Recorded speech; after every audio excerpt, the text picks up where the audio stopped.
Good evening, and welcome to this week's London by Gaslight, a late Victorian age vampire the Masquerade chronicle set in 1892. Awakening for the night in the city of London this week are Alistair, from the clan of Lamoon, portrayed by Tina. Please do a rouse check to waken from your torpor slumber. Gain a hunger. Aldrich, of the clan of Kings, portrayed by Bully from Tablegoth. Please do a rouse check to waken from your torpor state. You gain a hunger. Thurston, of the Nosferatu, portrayed by Nitro Typat. Please do a rouse check to waken from your torpor state. That's what happens if you wait. Well done. Sir Drake Burton, from the clan of the Beast, portrayed by Mark from the Boulette Club. Please do a rouse check to waken from your torpor slumber. Excellent. And last but not least, Inspector Grey, from the clan of the Hunt, portrayed by Noscavian of OnlyFans fame. Please do a rouse check to waken from your torpor slumber. Gain a hunger. Like your thirsty, thirsty subscribers.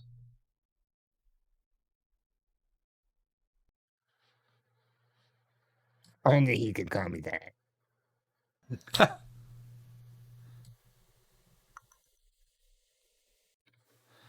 We start this week. Thurston and Sir Drake arise in the cellar of the house. As they look at the wall in front of them, instead of the painting, there is a large, open doorway. The stairs that lead upwards are missing.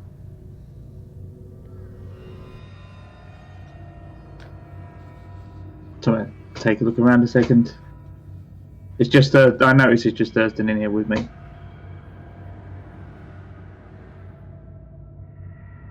Is this your dream or is this mine? Last I checked, we don't dream.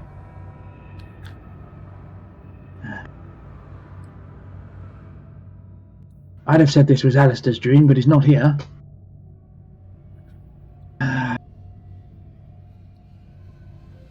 Never get into real estate. Yeah, we were informed that there was going to be a bit of house rearrangement. I think this is a little more than I expected, though. Oh. I don't feel like staying in this evening. Shall we? Oh, by all Motion means, upstairs. after you. Alright, I will.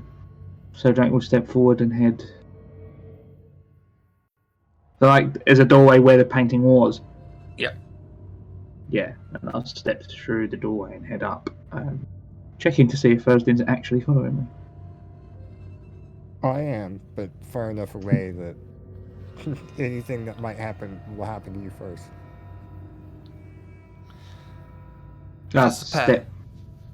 Yeah. As the pair walk through, they find themselves in the upstairs hallway to the house. But it seems though the house has been completely renovated and is no longer in a state of disrepair. The walls are bedecked in red and gold-lined wallpaper. A crystal chandelier hangs up in the centre, providing a comforting light to them. As they step through the corridor, the walls start to bleed slowly, trickling blood down the expensive-looking wallpaper. The coterie find each door sealed until they reach the entrance hallway. The room with the mirror lies to their right, and the stairs that lead up have been completely repaired.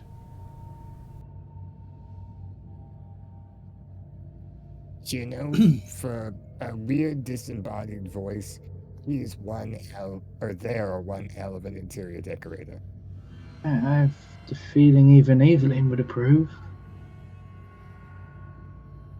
I might actually agree with her on that one.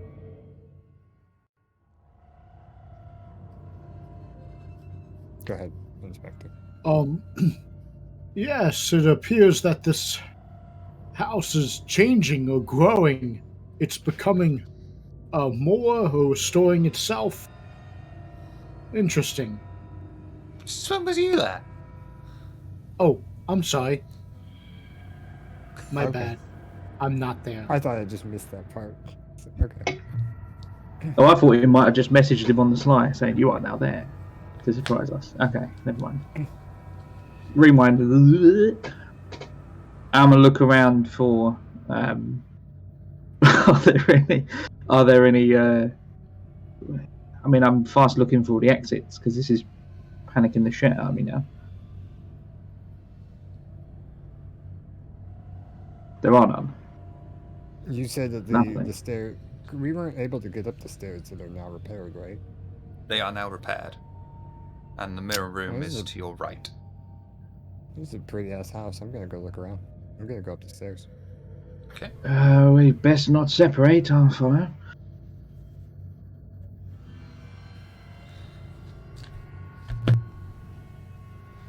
The stairs lead upwards onto the second floor.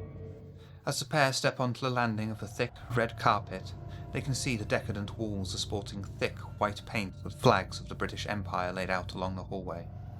The corridor has 2 doors running along it.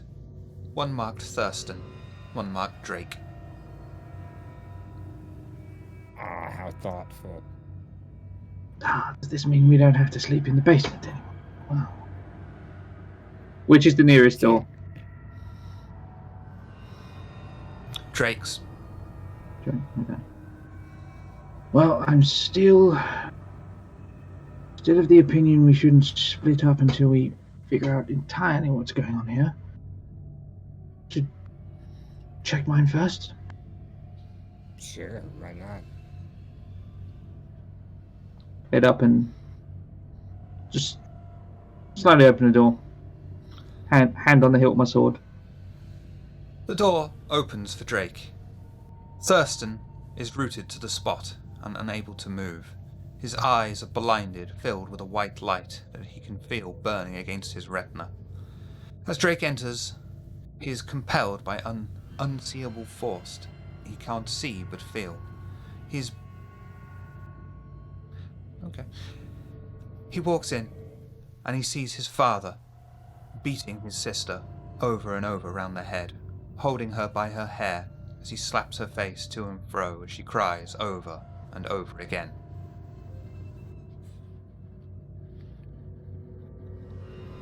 You're dead.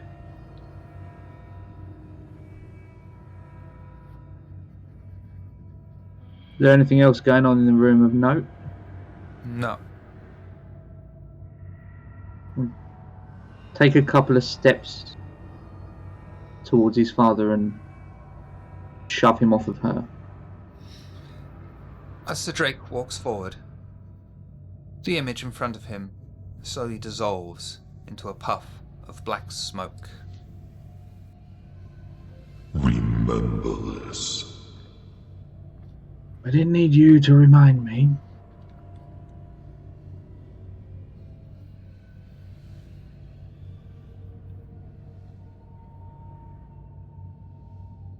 I'm just sat in the doorway, blinded, correct? Mm-hmm. The room fades away to just being bare floorboards and undecorated walls, and Sir Drake finds himself alone.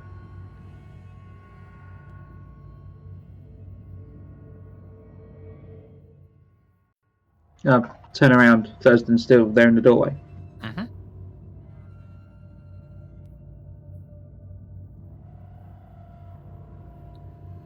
Let's get used to not believing what my senses tell me. Thurston? I walk up to him, click my fingers in his face. Yeah, well, what? Man, your room's pretty empty, isn't it? Such a nicely decorated house, and yet nothing in here? That's weird. And nothing at all.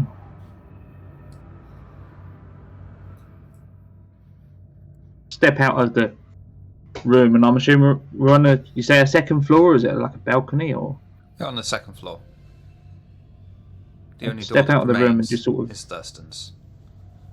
yeah, I'll lean against the wall opposite my door, but I'll just gesture towards his.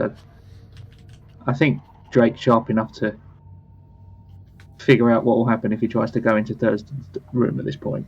So I think you should probably check yours. Man, well, you're the one that usually brings what he wants, and I kind of just been sleeping here, so If your room's empty, I'm tempted to see what's in my room. And, yeah, I'll walk into my room. Thurston opens the thick oak door. Sir Drake is firmly entrenched in place as darkness consumes his sight.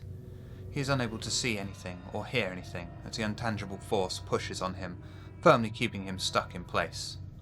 Thurston inches cautiously into the room. Slowly coming into focus with each step he takes, he finds his father standing up, his back turned to him.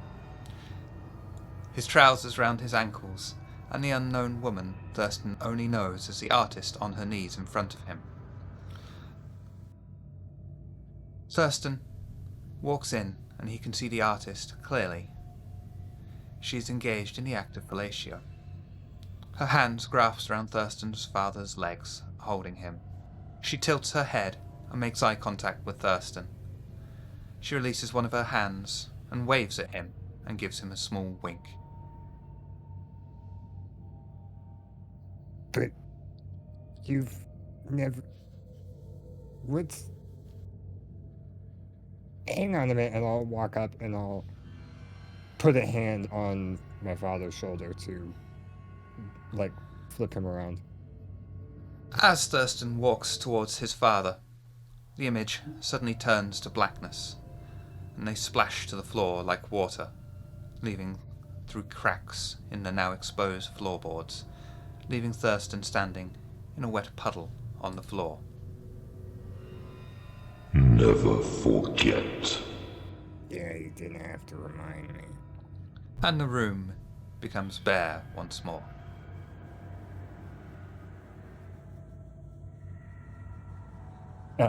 In an angry huff, I head back out and pass Drake. And as I pass him, I just go, come on, let's just get out of here. The pair are left in a blank corridor with a large chest at the end of the hallway, and no seeming way to exit the entire area. You know, I was starting to like this house, and now I'm starting to not like this house. I'm gonna walk up to the chest and draw my sword and just sort of give it a poke. Just a poke. Yeah, just literally just a little nudge. Okay. You'll be able to see that the chest is unlocked, but unmovable.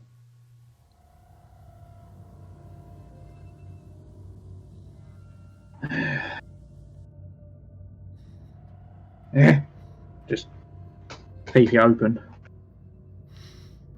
Chest bursts open, and a large shadow comes hurtling out and fills the entire corridor.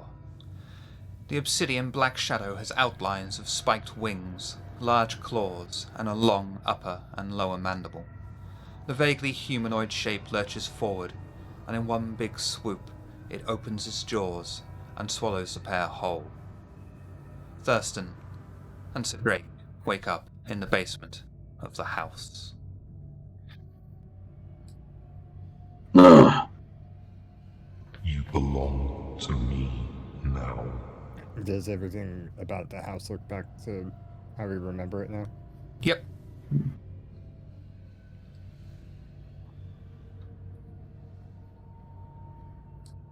I think we finally just met our new landlord. Yeah. Starting to understand why Aldrich doesn't care much for him.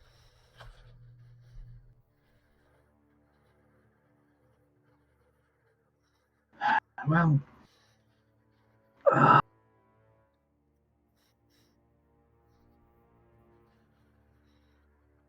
if he gives me what I want, I'll give him what he wants.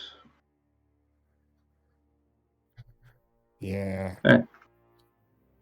Having a place to stay for the moment isn't too bad either. No. My invitation is always on the table if we find an evening where we both seem to resist the charms of this place.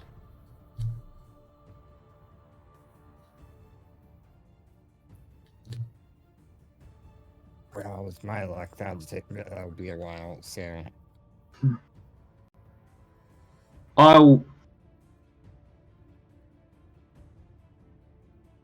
find a scrap of paper. Just jot down the address of the old the abandoned Drake mansion in Highgate. Give it to Thurston. Here, should we find ourselves in a position where you're fine and I can't stay away, go to ground. You need to enter through the front door. There's a solitary bookcase in the library. You find there's a copy of Homer's Odyssey on the bookshelf. Just give it a pull.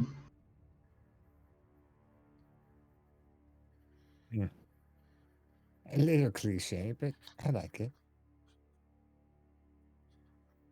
My father was indeed dramatic. We best head to Elysium, and I think we should stay here for any longer than we have to.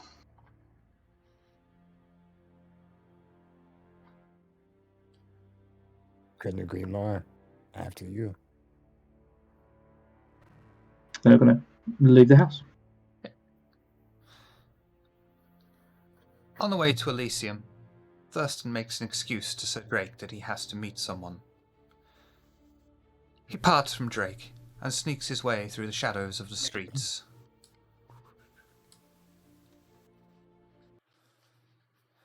Just off from Marble Arch and near to Speaker's Corner, hoping to meet with the Primogen of the Nosferatu after sending word through the network of agents. He stands at the arranged meeting place, and he can see a large number of beggars, all sleeping rough on the streets. He stays hidden away under the shadows blending into the scenery, as a small urchin child walks up to him.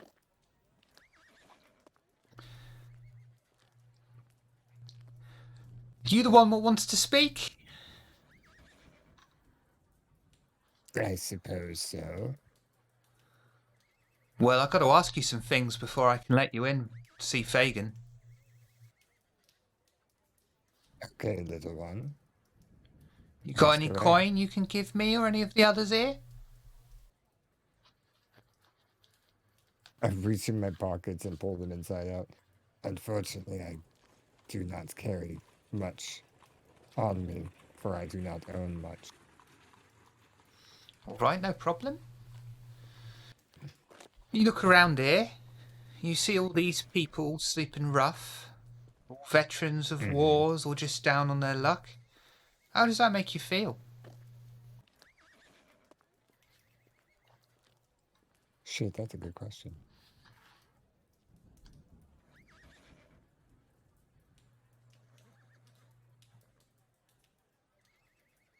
Shit. Wish I prepared for the Well, meeting the this week. Well, I didn't know this was gonna happen.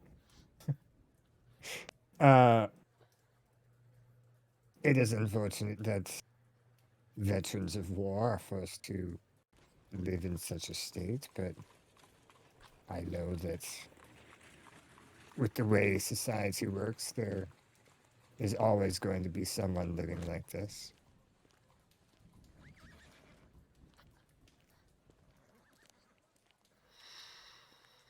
You ever killed anyone just because you could? Would you?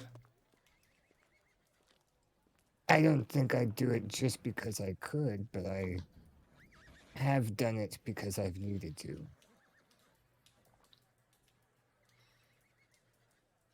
You see these people?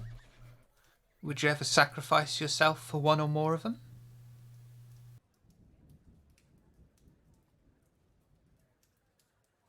It probably depends on if I deem them useful enough.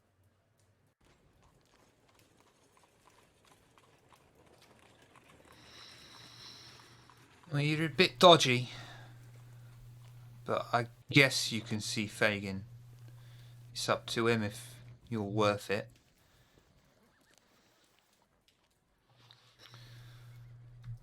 Come with me. Follow. I'll follow the strange little child.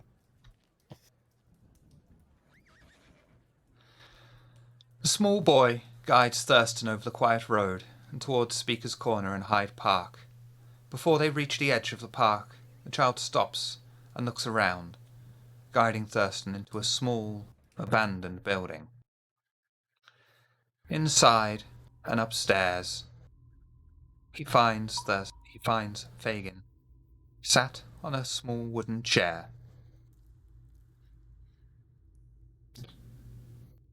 So then, Thurston, you have not succumbed to the beast that dwells within you. This is most pleasing to me. To many of our kind, even among us, the hidden, they give in to their baser instincts, but it pleases me to learn that this is not you. I mean, a man of my stature would not want to be caught becoming feral anytime soon. So I too am glad that the beast hasn't consumed me either. The figure stands up from his chair and walks into the cracks of moonlight that appear in the building. Thurston can see a man seemingly ravaged not just by the curse that all Nosferatu bear, but by time itself. He bears a top hat, cape, black suit, and spats. Thurston is quick to spot the clothes themselves being fashionable 20 years ago, though he can't help but admire how pristine the wearer has kept them. So tell me, Thurston, what is it that brings you to my doorstep? Well, you know, as our clan does, we are purveyors of knowledge and secrets, and I come bearing some and seeking some of the leader of our clan, or the representative of our clan, for I feel there are things happening in this city that are going under the radar that I don't think should be. And what, pray tell, could happen in London under the radar, the city that Mithras himself rules with an iron fist? Mithras does indeed rule with an iron fist, but there are certain entities in the city that I think seek to undermine that power. Tell me, what do you know of a man by the name of, other than the obvious knowledge of his existence, but tell me, have you heard any musings of recent about a one Valerius? Recent musings. He was shamed. He was shamed so hard by Mithras he wasn't even deemed worthy to bring final death to, which would be easy. Even right here on the edge of Hyde Park, he could have just thrown Valerius in and let the Garou inside feast upon him. But he chose to let him live, a massive insult to one so powerful. Indeed, I kind of wish that I had seen the other option happen, but I have come to the knowledge that he may be planning something. I'm not entirely sure what, but I'm trying to figure out if anybody else has this knowledge and is therefore using it against our Lord Mithras. Imogen places his hands behind his back and paces back and forth in front of you as he talks. Valerius was shamed. He is a very powerful kindred and lives in squalor. It would be expected for him to be conspiring. And tell me, do you know who he is the sire of? I do not. He fathered the Seneschal of London. His own child abandoned him, turning his back on him and seizing his own place in the hierarchy. He is abandoned. Those who choose to ally with him risk earning the ire of Mithras if they go along with his plans, which will surely fail, for he has little in the way of competence or sanity. Well, while I do not know who he is currently conspiring with, I do know that he is indeed conspiring and would like to give my hand in thwarting those plans, if I may. And what do you believe he is conspiring to do? What could be his end goal? I do not know the end goal, but I do know he is gathering certain materials. What materials are these? The only one I have note of is Clara and I were traipsing about in the sewers and found that what's it called? The lichen? Demon lichen. What's it? Demon lichen, thank you. The demon lichen has come up missing. Take an aggravated willpower point of Shit. damage. Okay. You defy my orders to fornicate with one of our own in the sewers. There is a I was reason. not Don't interrupt me, child. There is a reason I have forbidden you from going into parts of the sewers, even though it is our entire domain. The plant is dangerous. Should it absorb one of our kind, it would become even more dangerous. There was a time it ran all across the city. But since this new era of technology, it has become far more passive. What was that last word? Passive.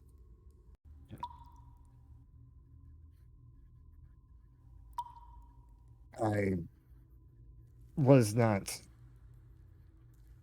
I do not know how to explain my actions, and I apologize for that. I will abstain from being in contact with Clara outside of planned meetings from now on as much as I can. Don't be so pathetic, child. I have not banned you from meeting with Clara. I am disappointed that you have defied my orders, trouncing deeper into sewers that are forbidden, in search of a plant that is indeed dangerous to all kinds, and would breach the Masquerade should its existence be known. Well, then you must know that the fact that it is now missing is indeed troublesome. It wouldn't be rooted from its place if it was still alive. At least you were able to kill it. I did not say that I killed it. It was just missing when I found it, or when I got to its place of rest.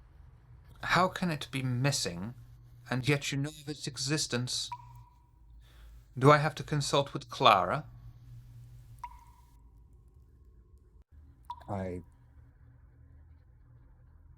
It was...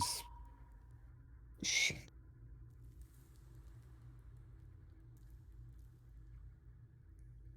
I could really throw Clara under the bus right now. And I'm trying to figure out if I should. But, sorry, what was the Curmudgeon's name again? Wraith Havisham. Or Fagin. Sir Fagin. It was Clara that told me of the plant's existence to begin with. And that's not what you told me. You literally What just you told want? me that Valerius informed you of this plant, that you were in No, service to the former seneschal when you were searching for it. Are you I going to did not try say and any lie of to it. your primogen? Again? I wasn't. Where did I tell him that? Do you think you can pull one over on the primogen of the Nosferatu in the Nosferatu sewers? That's.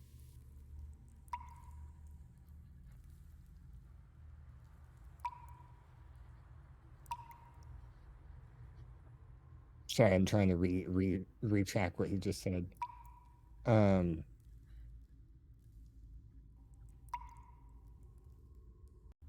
Well, she was the one that helped me find it, or its location. And she will be punished duly. But at least she might be honest with me.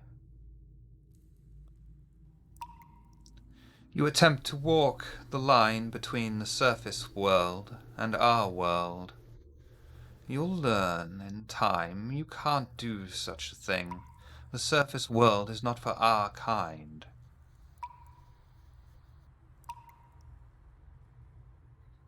Indeed, I am having to let go of my ties to the surface world in order to get used to this new life underground.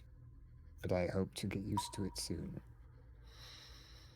You should be working with Clara from now on. She will teach you our ways. Indeed. Now be gone from my sight. Inform me of these errands that Valerius has you on. Yes, my lord. I am no lord. I am merely a primogen. Yes, sir. Formalities.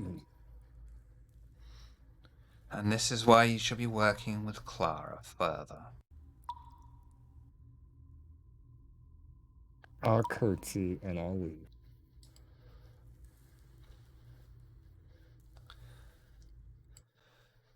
Meanwhile,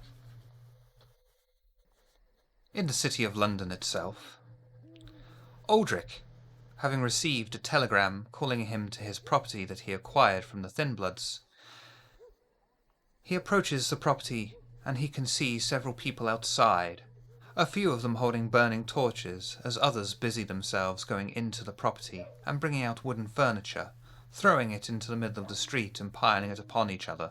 The chants of "burn it" can be heard as Aldrich approaches. The telegram, did it give any clue that things were going poorly, or does it just show up? It was pretty much, show up, we're in trouble. In that case, I would like to bring my goons with me, if that is okay. Gather them in and show up in force to this thing. Good, good.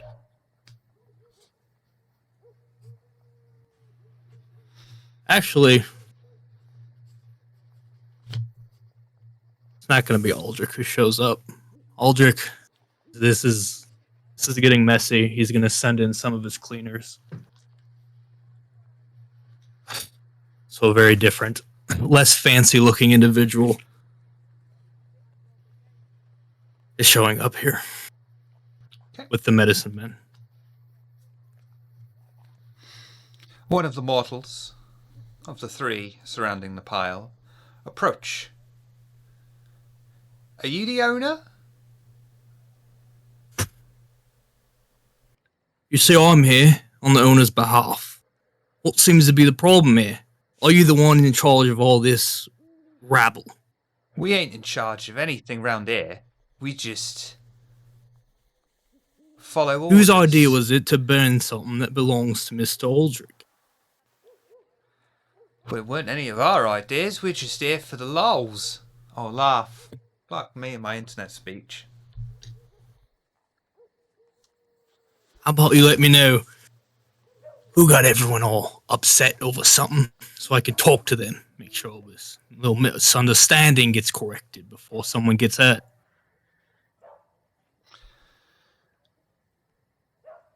All right, then. The man scurries off into the building. Soon after,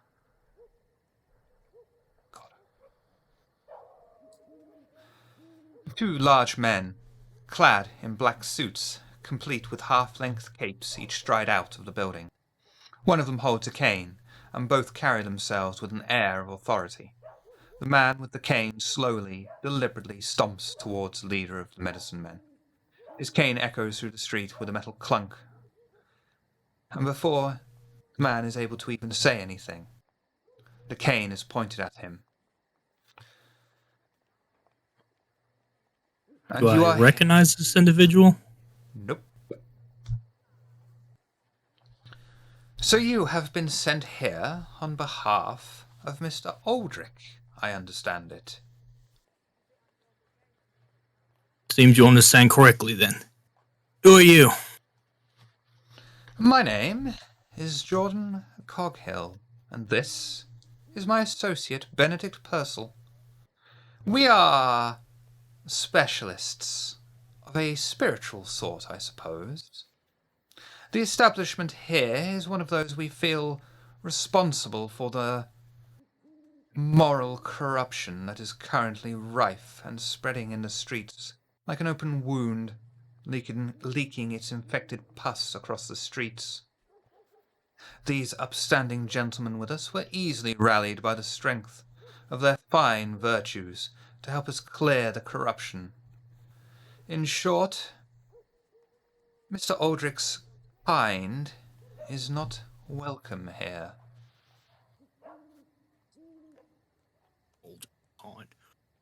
I see.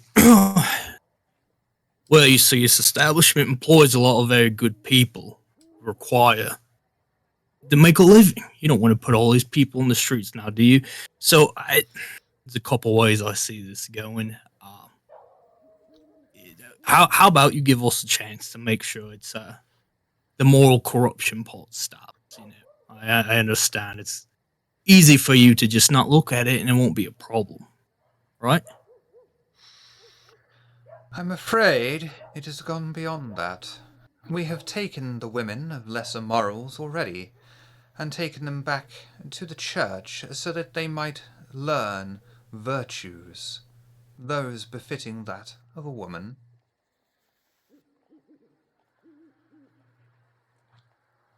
All right. I'm gonna look at his friend, Benedict. I'm gonna need you just to go back to the church you came from. This was a mistake. I'm gonna attempt to mesmerize him. Please do the rouse check. Gain a hunger. And I'm going to build a willpower point so it fails. All right. That thing doesn't go anywhere.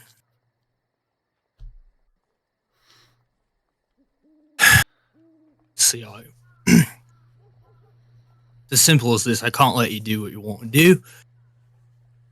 This place isn't going anywhere. It's not getting burned down.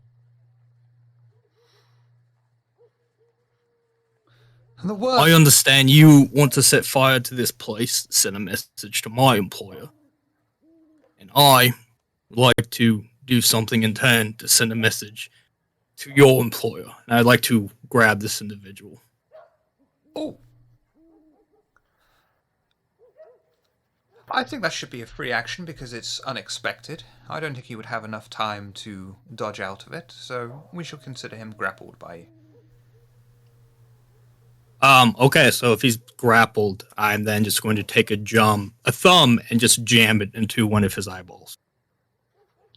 Is that Jordan Coghill or his assistant? The assistant. Okay. I would like you to do, in that case, strength and brawl, and he is going to attempt to get out of the brawl with his own strength and brawl.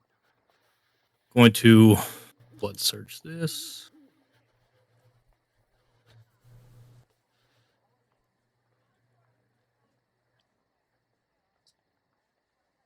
Ugh.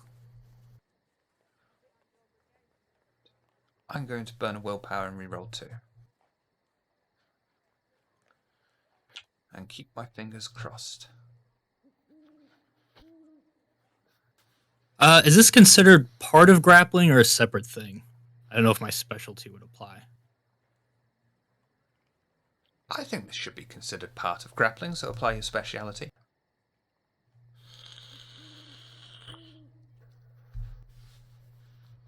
Excellent. And then there's going to be an additional. Well, if you're doing damage and not just the eye thing, that'd be an additional 2 superficial to that. Play. The thumb is plunged straight into the eye socket. A wet squelch rings through the street. The man does not scream, but blood trickles profusely from the eye socket. Jordan Coghill comes up behind you, we'll say, and from his cane releases a sword. You are a creature of the night, a parasite that preys on the innocent, stealing virgins' virtues and killing sleeping babes in their cribs. We cannot allow this to continue. Have at you, sir. And he attempts to stab you in the back. Because fuck honor. Okay. You can dodge if you so wish, with dexterity and athletics.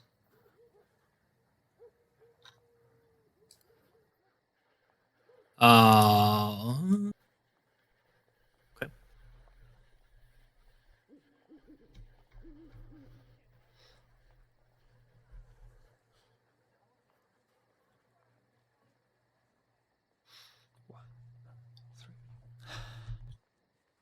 Aldrich attempts to move out of the way. Unfortunately, he is unable to, seeing as how his thumb is currently trapped inside another mortal's head. He's unable to quite get out of the way of the reach of the sword, and is impaled upon it, taking 1 superficial damage.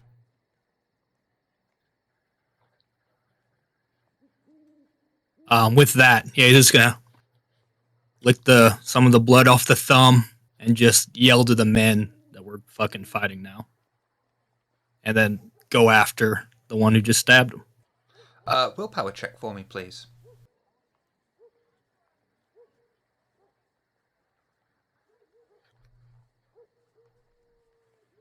Okay, that's fine.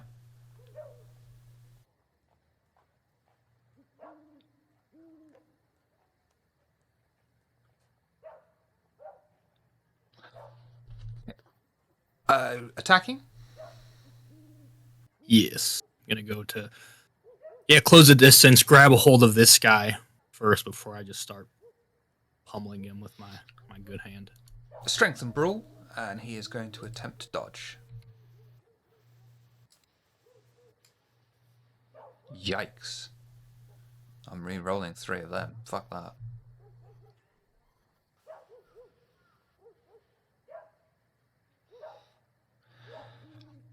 You advance upon the man, feeling the twinge of an untangible force once more, but being able to completely ignore it. You grab him and restrain him, holding him down.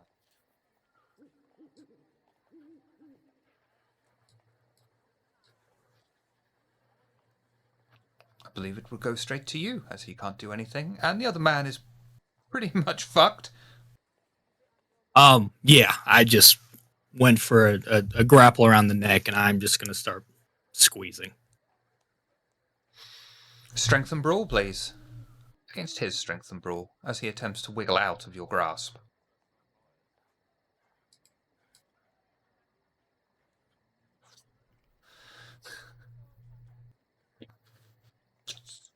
Matter. The man just barely escapes from your grasp. He looks you up and down, taps his associate on the shoulder, and they nod to each other, as they begin to retreat down the street as fast as they can.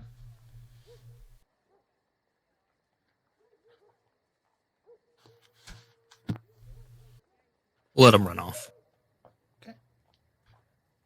The intention was to send a message, and I think the message was sent.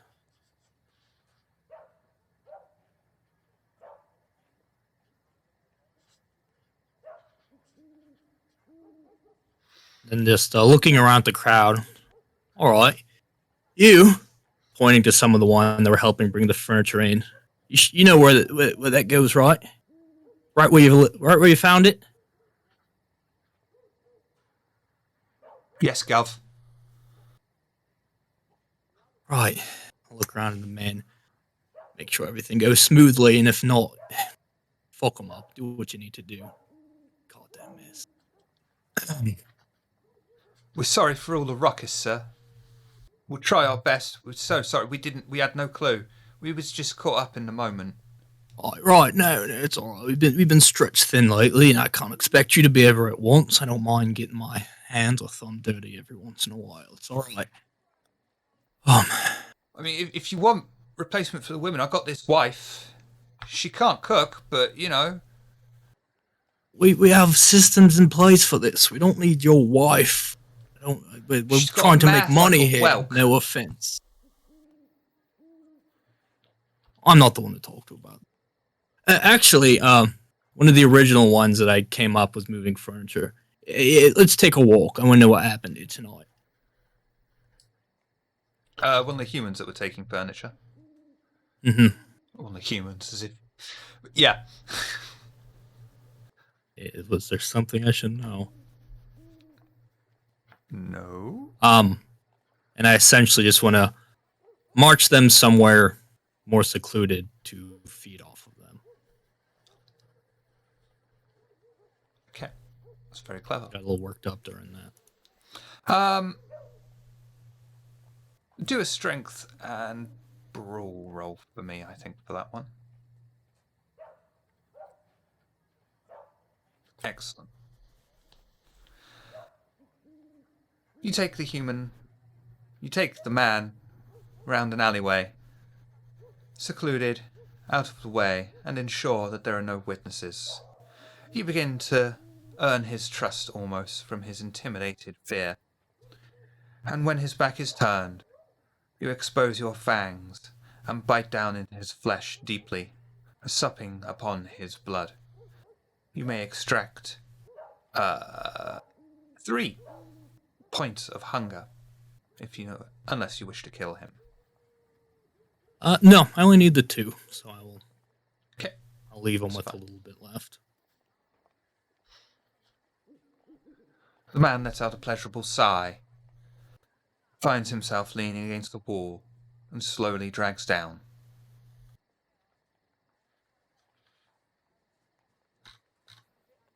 And then, yeah, assuming the men are taking care of everything, I'll go get cleaned up and head to Elysium. Excellent.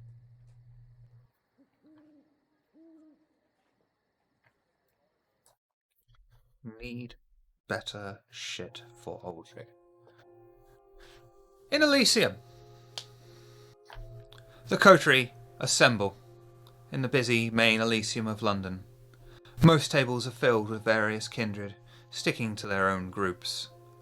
The dull entertainment of the mesmerizing Matthias is performing for the crowd, though no one is paying him any heed. Even the woman that normally lavishes him with attention seems somewhat dulled by him, idly swirling the blood in her goblet, lost in thought. The coterie catch sight of Dirk, who stands and gestures over to them, to sit with him.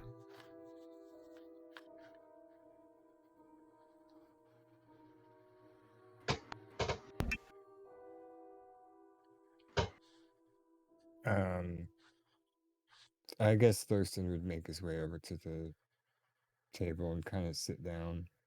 He'll be like tapping his finger or his foot, very frustratingly. He hasn't had a good night so far. Gray would head over to Dirk as well. Slide in at the table next to Thurston. Just nudge him before we commence the upcoming conversation. Just say, slipped away from me earlier. Everything locked up? Yeah, I just thought I'd go have a bit of a talk, and it got away from me. I guess is the best way I can describe it. I can't say it didn't go the way I wanted it to. It just didn't end how I hoped it would. Well, the group here, many of our very talents are available. Quid pro quo, etc. Right.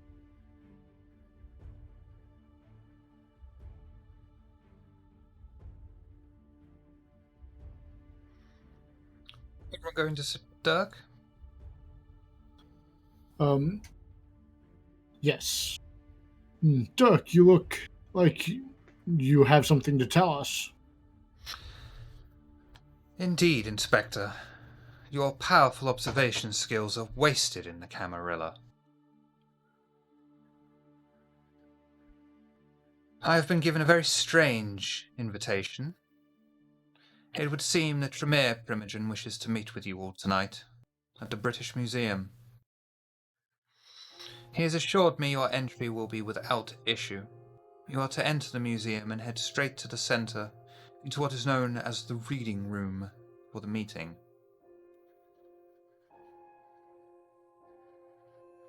Sounds simple enough. A meeting with the Tremere. Anything else? That is all I have for you for now. There is rumour and hearsay that one of the sheriffs may be searching for your employ in the near future.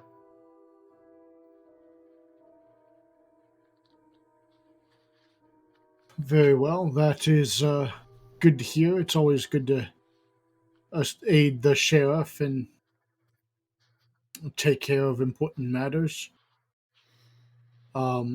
Gray would turn towards the other members of the coterie.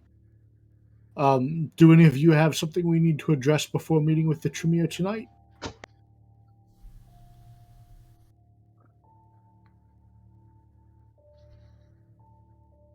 Seeing everyone else not really having much, he would turn back to Dirk. Dirk, we certainly will make this a priority tonight. As well you should. You should never ignore a summons from a Primogen. A Primogen, yes, of course. Primogen are of the utmost importance in our society. Even Tremere one. Yes, something like that. You are very strange, Banu Hakim.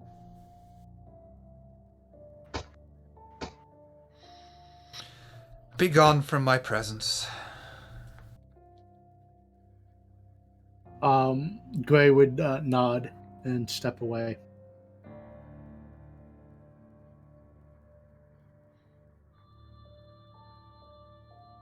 If you We don't were asked to fuck meet off, I- with the Lasombra Primogen too, weren't we?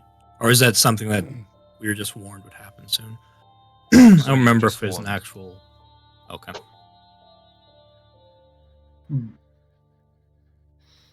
Alistair. Where are you currently? If we're leaving, I would probably be in the middle of the group, but... As you're walking away, the slightly bored-looking lady leaves her table and runs up to Alistair. That's not what she sounds like. It's the inside of my head. That's my kid falling off the bed, waking up. I gotta help her up. She runs up to Sir Drake. Aster can still hear you. Yeah. So I'm so I watch sorry. Alistair. Oh, sorry. I watch Alistair walk away, like just talking to a voice in his head. I feel this tug on my arm. She walks up to Alistair and Sir Drake. I'm so sorry to bother you. Can I talk to you all, please? I have a problem. I have a thing in the place where the people are. I will be right back. And I just leave. And I leave Alistair to it. He can help. And I leave. Sure, follow me.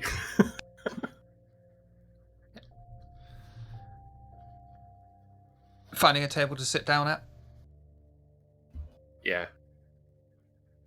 You seem awfully distracted even for a Malkavian.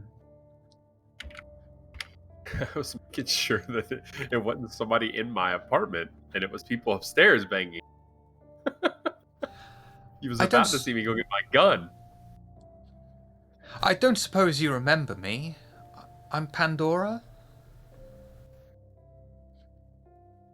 I remember you. That's sweet of you. I have a bit of a problem. It's Matthias, you see. There's something off with him. I don't know what it is, but he feels distant from me. He's no longer as passionate a lover as he once was, but he seems to be asking more and more things than ever before. It troubles me. And yours is the only coterie I can trust with this, because you're so new to the Camarilla.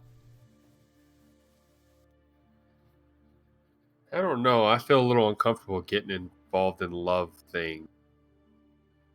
Yeah, it didn't turn out so well last time. Well, I just want to know what's going on with him. You think he's seen another woman? Don't be silly. Another man? I hadn't considered that until you said it. But such debaucherous acts would not be within his capability, I'm sure.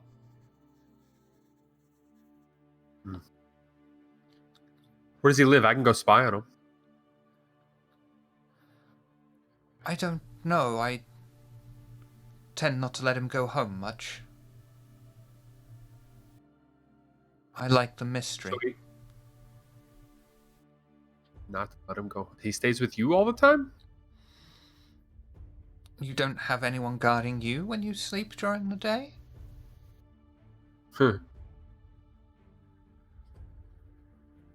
No? Then you're braver than I. We're crazy. It's my experience that those are very similar things. Good point. I was just wondering if you might be willing to find out something about him? Where he's going, what he's doing? Obviously, I can't track him during the day, but maybe you have the resources to? How does he feel about kids? I can tell him how to feel about them if you wish. I can have somebody follow him, but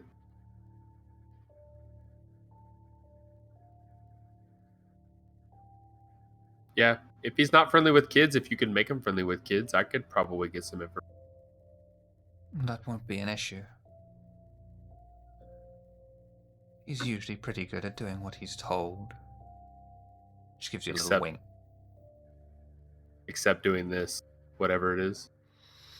There's something strange going on. I just need to know what it is. Tell you. Unfortunately, the blood does not do that. He can't be compelled to do something against his very nature.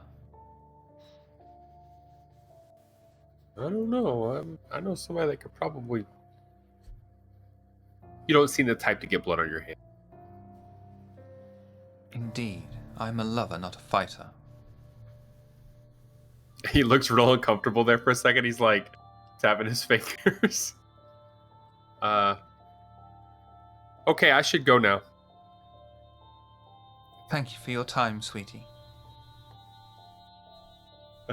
I stand up, I look back at her, and then I just leave.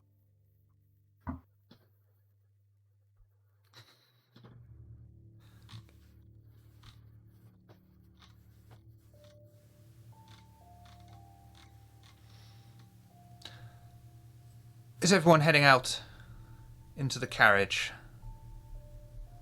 Yeah, I think so. Is there anything you wish to discuss upon your journey? Yes. As soon as we're a couple, for lack of a better term, blocks away from Elysium, in a hushed voice, so that way, hopefully, only people inside the carriage can hear. I visited the Nosferatu Primogen tonight. And while I don't know if he knows who is involved other than I, he is apparently our actions to assist a one and only Valerius.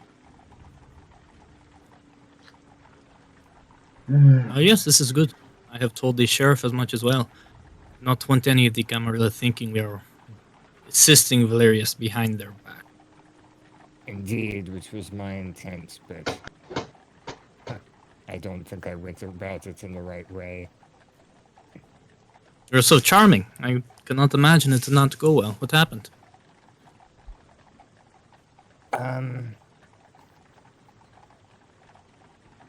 He's not very happy that I knew of the existence of a very special plant we dealt with last week.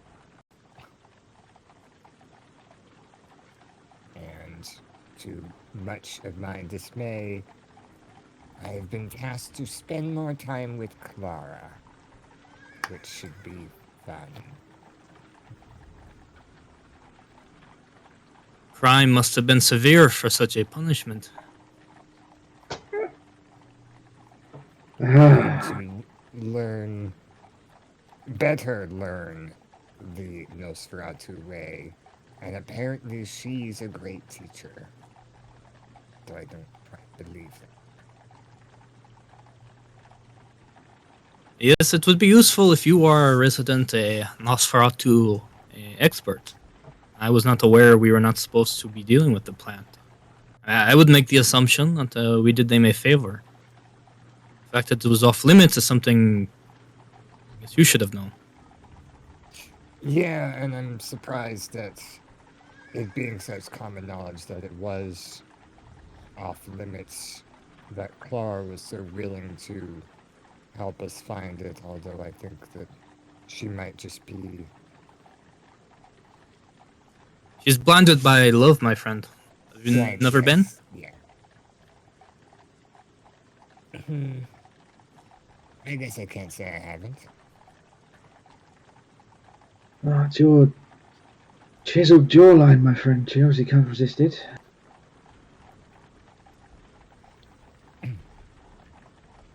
I just It's kind nice that she still finds such a thing desirable in our state. Indeed. Like most of us replace love with other ambitions to the embrace or obsessions. Speaking of which, my my recent ventures into new businesses has landed me a potent enemy in the church. Well, the enemy being the church itself. Wonderful. I had some of my men rough them up, send them on their way. They attempted to burn down the Finbud establishment we took over.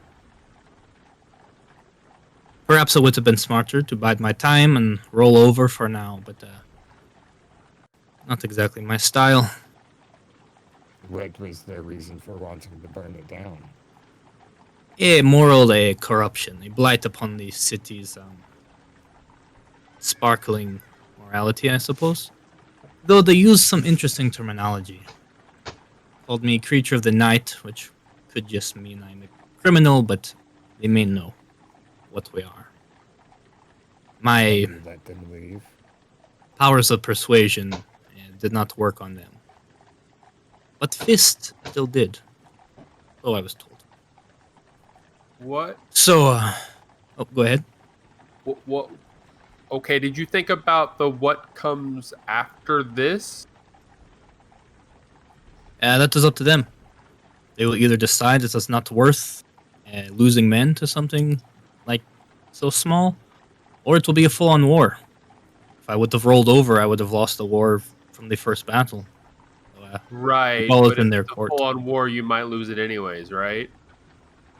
Yes, so why not take a chance and fight back rather than guarantee a loss? Final death. You know, could have happened either way. I mean, yeah, you could have just left it alone. Who I cares about that place? I believe Alistair does have a point. Going head on against the church. These were religious fellows you were speaking to, right? They claim to be. Oh, well, if they're not with the church, then that's less of an issue. But, yes, I believe they were. you believe they were? Indeed. Perhaps it would be wise to try to relocate or move the organization after this threat. Maybe. We will. I would like to see the retaliation. This is a good way to test how far they're willing to go. If I lose one business over it, I am willing to do that. But I mean, is this not a problem for all kindred? They're Did hunting you us get a down. name? I did too. Yeah. A Jordan Coghill and a Benedict person. Those names whispered into the correct ears. You may not have to deal with them at all. Yeah, but don't get me wrong, you're nice and all, but if they attach us with you and they start coming after us, thanks but no thanks. Yeah, you are free to run and hide. I will not. You are not being drafted into any sort of war. I'm giving you retreating, but yeah. giving you a heads up that I have been targeted. Of course, all of you were with me when we took the place, so I'd not be surprised if, by the very nature of what we are all enemies of them, one way or another. You know, speaking of... Go ahead. Perhaps if you modified the business that have the front office sell crucifix and Bibles, maybe it will dissuade them from attacking. Speaking of the Bibles and the religious stuff, where's Eveline? Did she actually go to church? She's a busy woman. I assume she has some sort of affair to deal with. I hope she went to church. She doesn't seem the religious type to me. I'm gonna bang on the roof of the carriage. I assume there's a driver. Just ask him to take a slightly longer route round to pass by my contact's meeting place. Okay.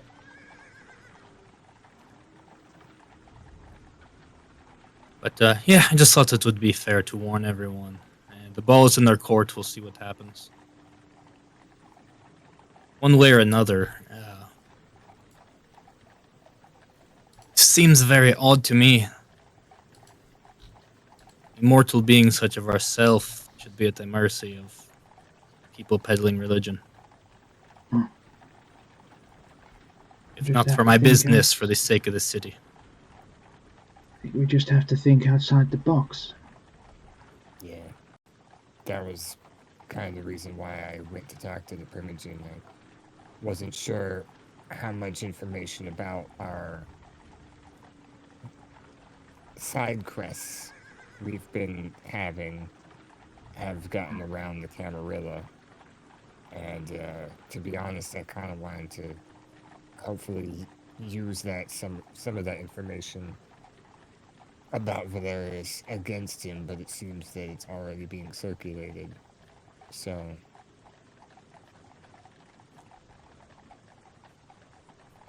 Yes. The Somber Primogen will want to talk to us at some point as well. They might be the expert on church true. matters.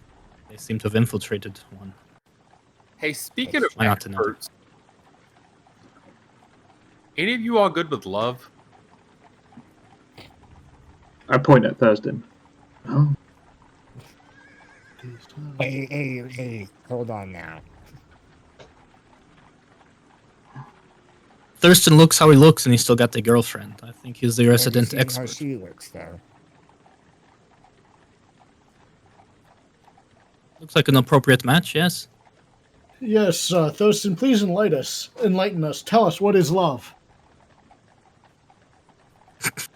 and please, don't hurt me when you explain.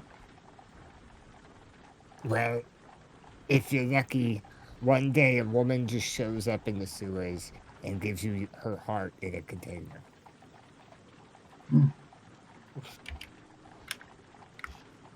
Also, that was quite literal how she was speaking about her heart. Very, yes. It literally is in a container. Oh, Where's this container now? Why? Do you want to know? I know you stay at our haven, and I want to know if there is a heart sitting around somewhere. There might be. Speaking of which, I did need a favor from you, Thurston. You still have that... Remember, way back when, that little ring we found with the eye. Oh, yes, my favorite.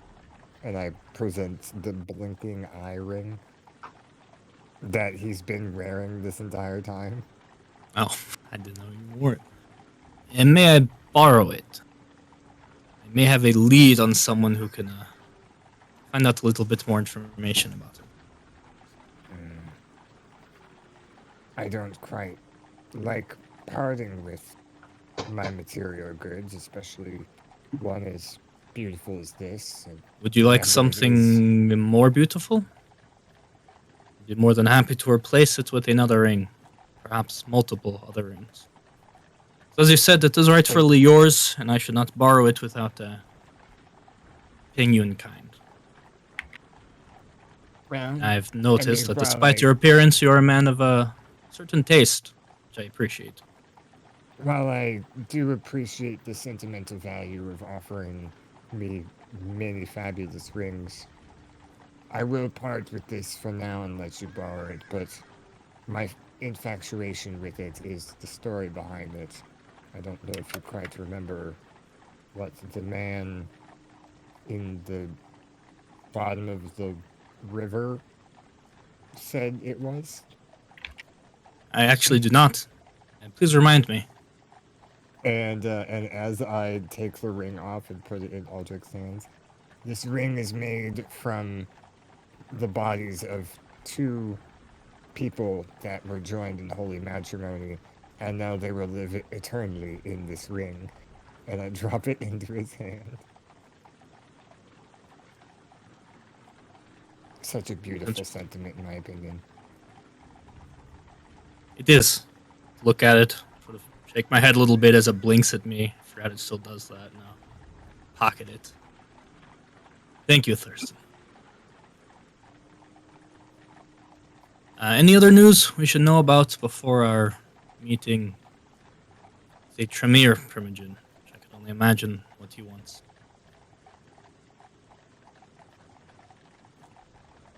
The house, everything is still fine with that. I know last time we spoke there were some interesting revelations. I'll glance at Sir Jake. I uneasily just look at Sir Drake to see if he speaks about it before I open my mouth. I think there's been some remodeling going on. Oh? Care to share the details? I didn't ask when we left before. Has the house improved sort of when we left post dream? Or obviously we would have passed through it. So has it improved any since last time? It's improved slightly. There is slightly less debris here and there. It's Yeah. slightly less dilapidated. Okay. The house continues to attempt to make itself a home, if that's what you're asking. Has this home asked anything of you recently? Either one of you? Only the usual. Submit, etc. Very good. Okay then. Nothing else?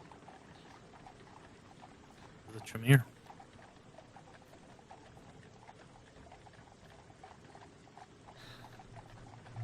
Do you want to stop to talk to your contact on the way, Sir Drake? Very quickly. Obviously, he won't just be there. But there's a. If I want to meet him, I give a message to a straight urchin, and if I just want to leave him a message, there's like a false brick in that alley. I just pop out the carriage real quick, pull the brick free, write 2 names on it: Benedict Purcell, Jordan Coghill. Dead by morning if possible. Make it look like an accident. And I put the paper in, replace the brick, and then head back to the carriage. Okay. Are you sure you want to do that? With the caveat that if they can't make it look like an accident or a mugging of some kind, don't do it. Okay. No. Final answer? Yeah. Okay, your contact dead. The coterie head up to the museum. They head up through the courtyard and past the faux Roman columns that line the entrance and open the doors cautiously. The huge double doors swing open into the hallway of the museum. They head straight through the main hall and corridor to the centre of the complex and into the British Museum reading room. The door opens of its own accord as they approach and enter into the grand hall. The huge circular room is filled with bookshelves, and all filled with literature from around the globe and various points of history. In the centre is a large round wooden table. Sat facing the coterie as they enter is a suited, spectacled, slight man. In front of him on the table is a teapot and several teacups and saucers. As the coterie approach, the man stands. I grab Please. Shoulder's arm. Tea time. Please allow me to formally welcome you to the Tremere Haven. Though I already know you've been here before, Sri Sansa was telling me about your visit. And he gestures for you all to take a seat.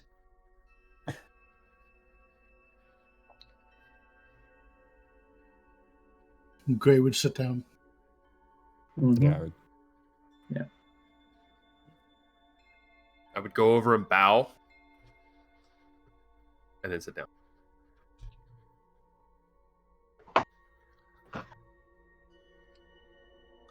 The Primogen makes sure that he is the last one to sit down.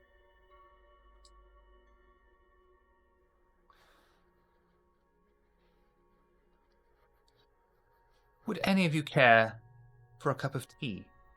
It's a very exotic blend, freshly delivered from the Orient. I just smile and I go, that would be lovely, thank you. Of course. Sure, I'll try some. He pours you each a cup of tea. It steams in a small teacup, and he stirs it slowly for you, making sure to not add any milk. I take Did we catch his name out of game? I don't remember. Not yet. Okay. Yeah. And Sir Drake will be sure to turn it to the formal before drinking. I take it I everyone struggle that's put asked. my pinky out. God damn it. I take it those who did ask for a cup of tea actually have to eat food merit. Yes. Yep. Okay. Because otherwise you're going to make a huge mess. Yep. Yeah. Oh no, I don't drink it. I like the just- ceremony. So Okay. Yeah. Okay. Yeah, seeing Sir Drake turn it around to the right direction, I go, Yeah. oh, that's right.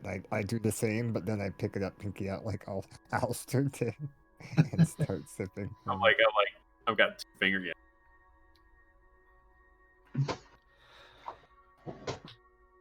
I am Professor Bainbridge, Primogen of the Tremere here in London. And yourselves?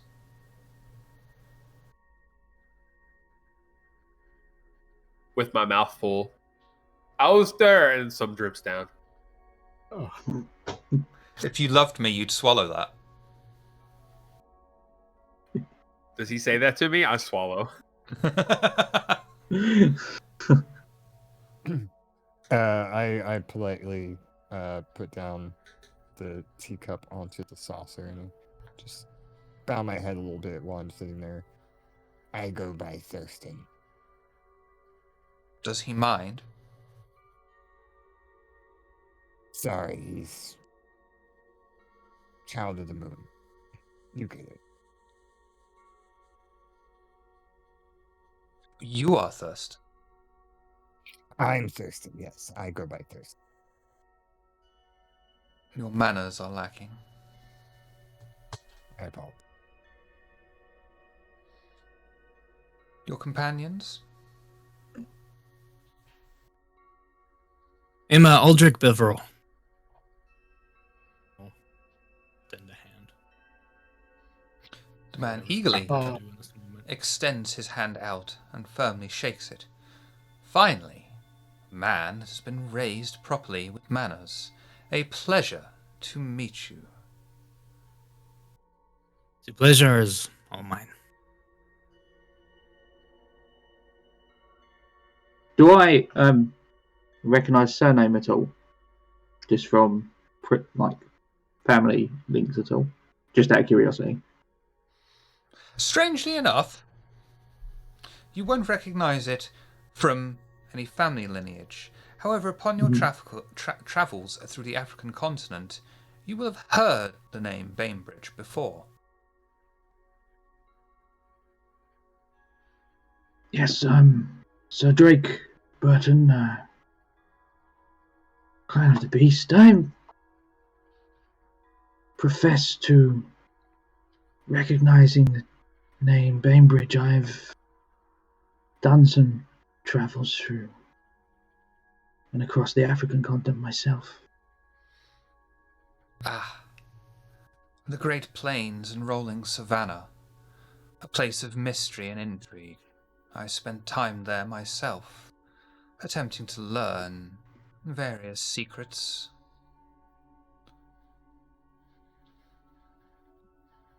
Well, perhaps when things aren't so pressing, I would be interested to share tales with you of the colonies and our time enjoying the fruits of the empire. I lean over to Thurston and say, I'm beginning to think that empty promise tells everybody. Gray would It's- give me. Oh, sorry. That's right. It happens to be where I was sired, so the information would be two ways. Are you perhaps one of the African clans?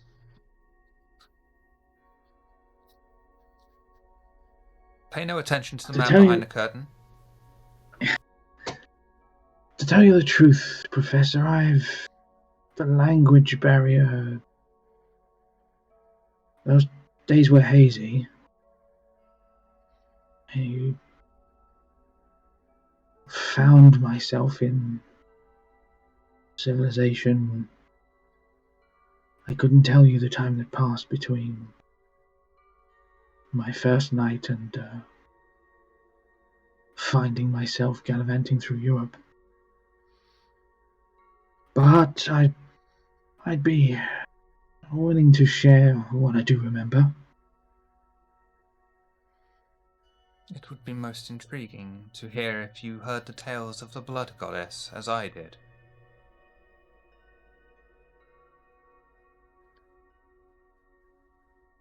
We will discuss this another time, but yes, certainly. And finally,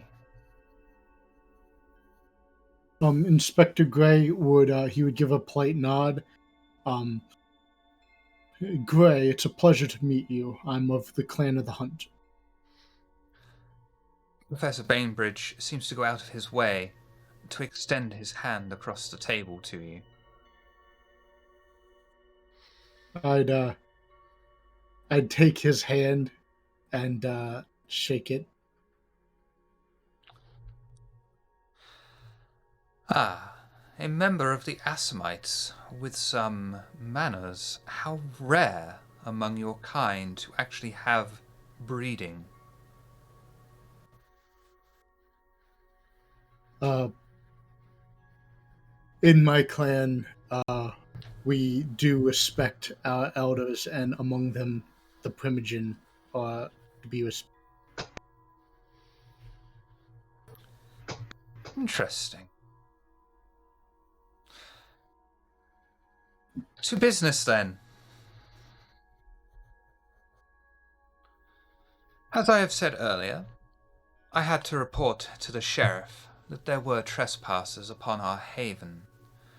But you will notice as well I reported it to the sheriff and was careful with my wording, not telling him who it was that trespassed here. The way I see it, that means you owe me a boon. Had the sheriff known it was you, he would be duty-bound to have you punished for breaking the laws of the traditions.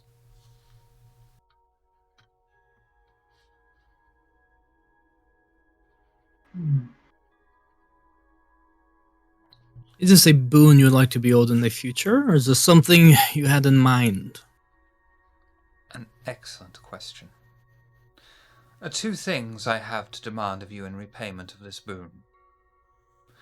There are many small cults and small religious sects that have popped up over the years. However, one of these many cults is far, far older than anything already in this city. It predates even the occupation by the Romans, and I'm sure you understand the implications that holds. However, the conundrum that follows with this is that in this country there was a following of Mithras, although small. It dates back to before the prince was possibly even embraced. This other following is the one I wish you to investigate. It is highly secretive, and even learning this little was taxing, to say the least. I want you and your coterie to investigate this cult for the good of our benefactor, Mithras, you understand? I would suggest you start subtle questions at the Taurus Club just off from Charing Cross near Trafalgar Square. Be warned, though. It is known for its members being worshippers of Mithras, most of which are followers of the prince, of course, but odds are one of them is not a follower like the others. Your first issue will be getting an invite in But compared to the journey ahead of you, investigating that which is hidden for thousands of years, that is the easy part. Second of all, and far easier, I wish you to inform me exactly what Valerius has had you do and wishes of you. We have a vested interest in his well-being.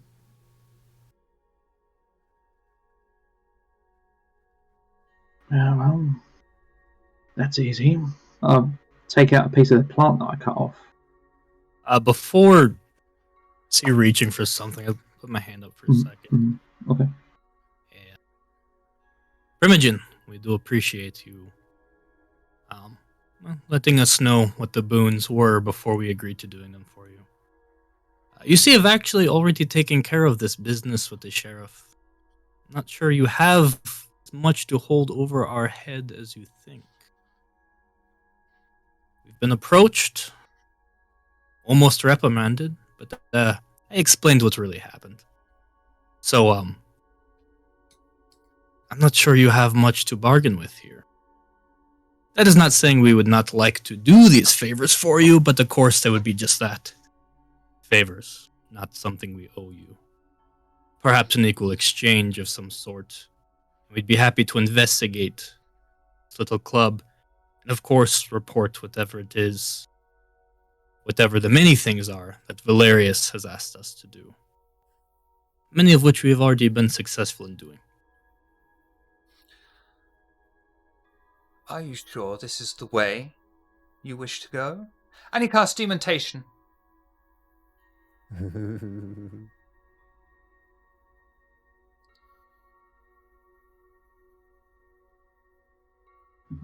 So, if you could do composure She were and finally got to do it.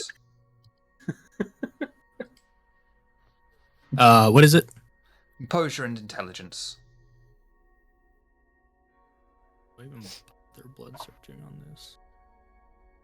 Yes, always bother. I'm gonna blood search. Gain a hunger.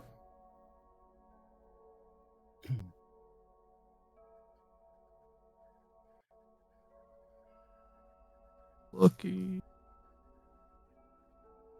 Take 2 willpower damage. I'm going to willpower. Okay.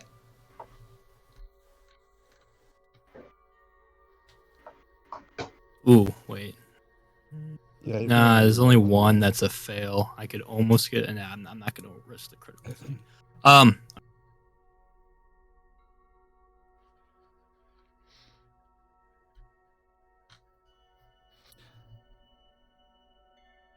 So he asked, is this really the way you wish to take this? The route you wish to go? How does a dementation manifest itself? Is this no longer what I wish to do? Am I just feeling paranoid about it, or You're feeling a little paranoid about it. Chips away at your willpower and urge to resist.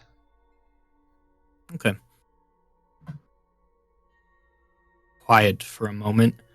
Body language clearly changing to seem a lot less confident. Or slowly, but not completely recomposing myself. You, of course, cannot blame me for trying to improve my situation. But no, we can do this for you. Do I recognize what happened?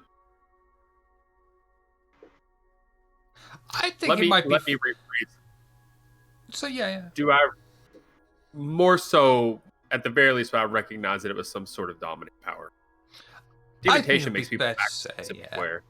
Yeah. You would at the very least have suspicions about what just happened, because dementation is your thing. Alistair just looks a little more happy than normal.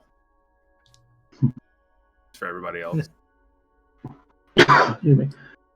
One would assume we do these jobs for you, and you allow our Lord Mithras to know, and you would gain favor with him. just guessing. Favor with Lord Mithras in our position is an uneasy subject.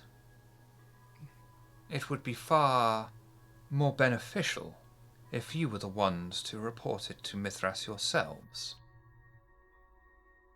He is also more likely to believe you than us. Then, again, if you don't mind my asking, what do you get out of it? I would have assumed that perhaps strengthening your relationship with Lord Mithras would have been the goal here. Are you aware of other kindred cities outside of the United Kingdom? I've visited most, as a matter of fact. And then you should know of the Sabbat, constantly pushing and trying against the Camarilla, of the Anarchs, the cancer inside of the Camarilla. And none of that is here. In fact, if it weren't for us, the Sabbat would have already taken this city, nay, this country over. Mithras offers stability, as something kindred here can take for granted. It is a treasure that is priceless.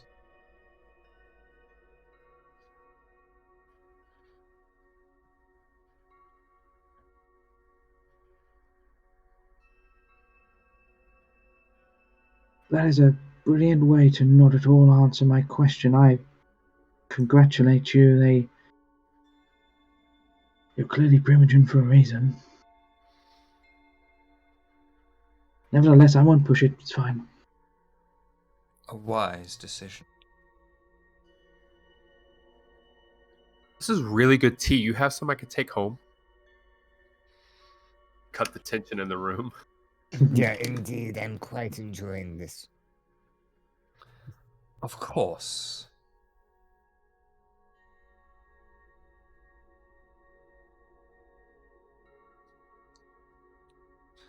So tell me of Valerius.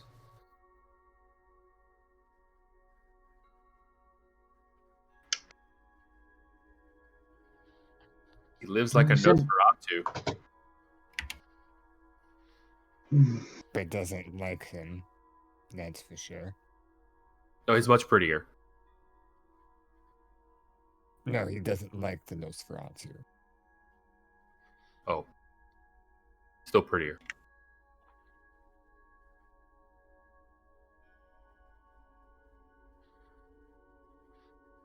And what tasks is it that he has sent you upon for his deliverance from squalor? He has been sending us to retrieve, I'd assume, ingredients to something. But he has not shared what it is to yet. He's just been having us grab things that Such he as? himself. Oh, And just to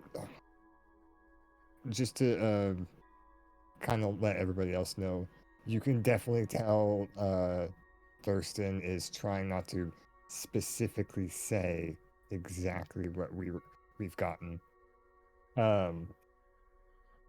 There was a plant of some kind, and then what was the other thing? Oh, he had us try and get his ghoul back at one point. I don't think that I wasn't there for that, but I heard that didn't go well. Tell me of this plant, and he's going to cast Compel. On me? On you. Gotcha. Do you want to resist? Okay. Oh, yeah. Intelligence and resolve, please. Oh, great.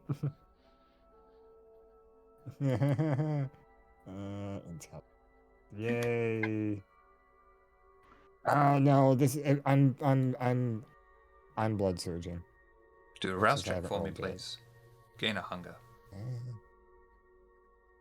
And that gives me 2, correct? Yeah. Yep. Okay, I'm gonna need them. if this was composure and and whatever, it would have been slight, but plus. And if my granny had wheels, she'd be a wagon. Okay.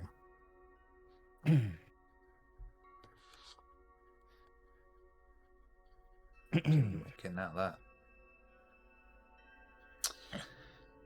As you feel the professor's gaze searing through you, the power of his blood overwhelms you. Your beast reacts and screams inside of your skull. Her need to know permeates you. You become consumed with a hunger for secrets, to know that which few or no one knows, almost as strong as that for blood. You refuse to share your own secrets with others, except in strict trade for greater ones. All actions not spent working toward learning a secret, no matter how big or small, receive a 2-dice penalty. This will end when you learn a secret big enough to be considered useful. Sharing the secret is optional, and you are suffering from your clan-bane cryptophilia. But you have also been compelled to tell him what the plant is. Right, which is great, because that compulsion is actually the mindset I was already in. So,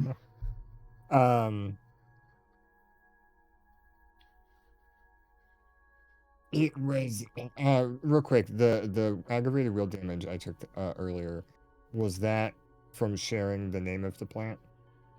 That was from telling the Primogen you went into an area that the Primogen said don't go into this area. Okay. Just making sure I don't accidentally do it again because I didn't learn the first time. It was a plant that only grows in the sewers and happens to be quite scarce in these times. Have you heard of it? I've heard of several. What is its name? It goes by the name of demon lichen. I see. Do you know what it could be used for? I do.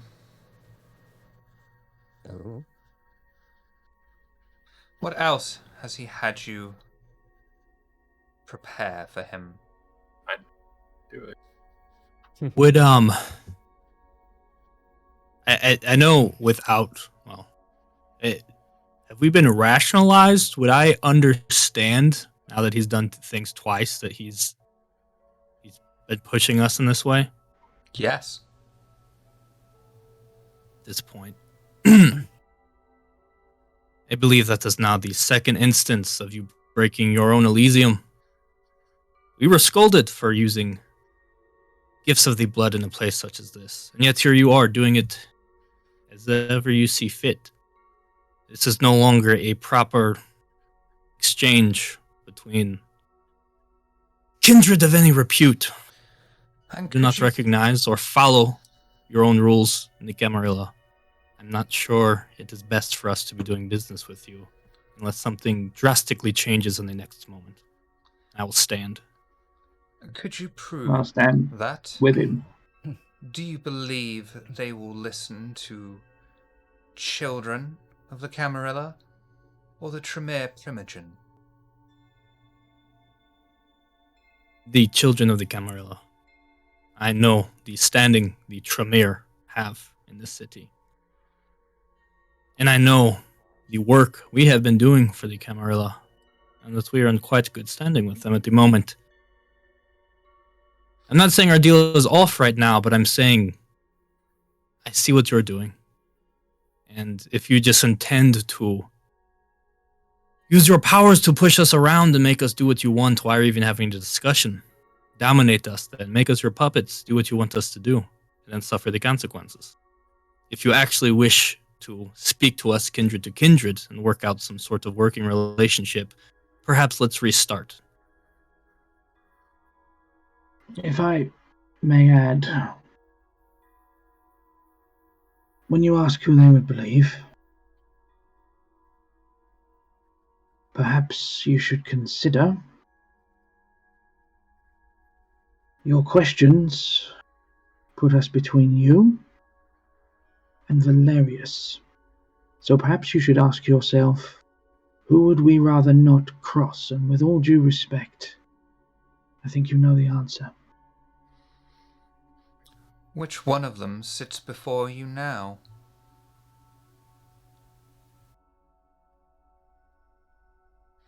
But come. The answer was Valerius, if you did not pick up on that. I don't care who's standing in front of us now.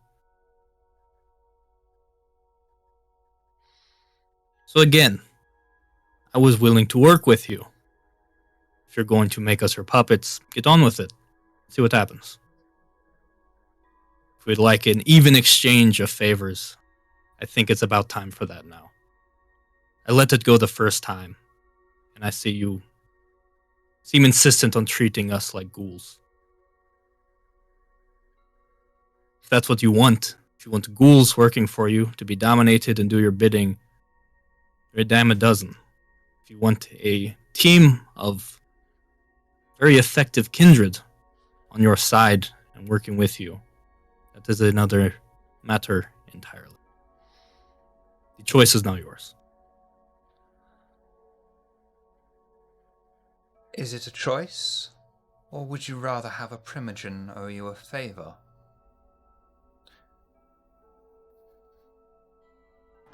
That is sounding better.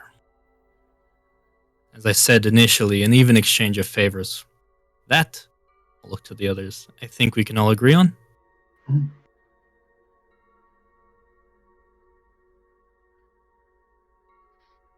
And then what do you wish for in return for this information that could possibly save the city?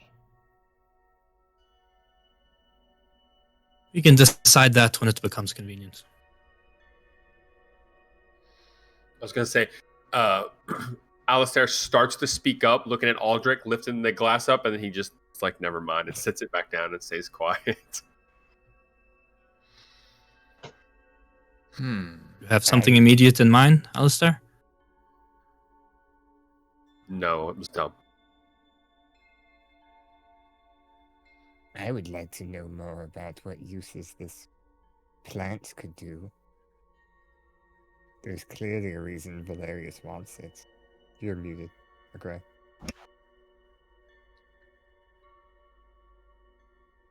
Yeah, but the plant's rare. It's not like we can get it again. What's the point of knowing more about it if we can't get it?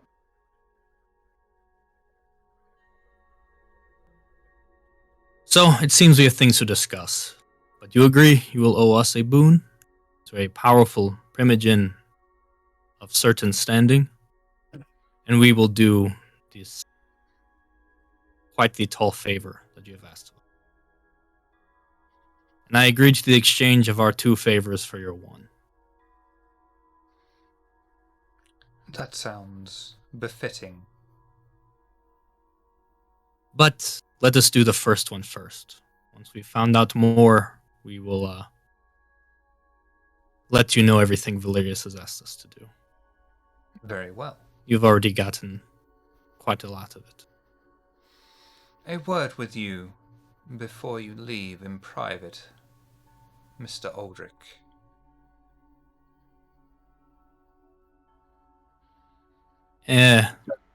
I'll look around. I will keep one with me, if that is okay. Which one? Sir Drake.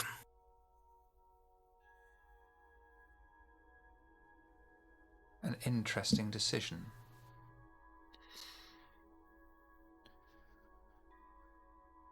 He doesn't need to make eye contact to use his sword. As the 3 of us leave them to their conversations and we're walking through the library, I'm just going to go up to Inspector Gray and be like, your clan seems to have connections to the Tremere. Do you know what the plans could be used for?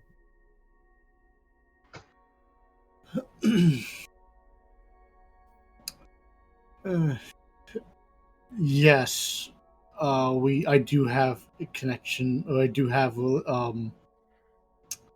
the word I'm looking for? A history with the Tremere.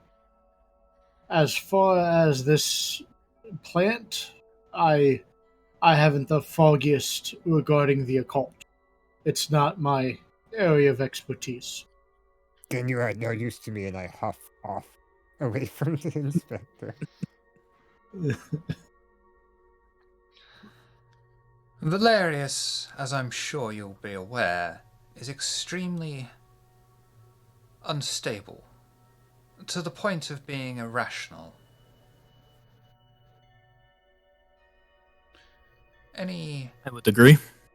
machinations he has against Mithras, of which I am sure there will be many, he will try and drag you down with him.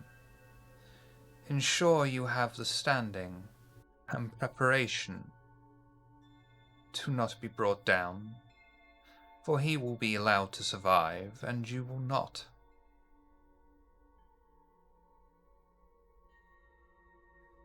I will heed your warning. Something that has already been weighing heavily on the minds of everyone in my coterie. Good. I thank you for your time. And I thank you. Please give this leave. to your lunatic and sewer rat.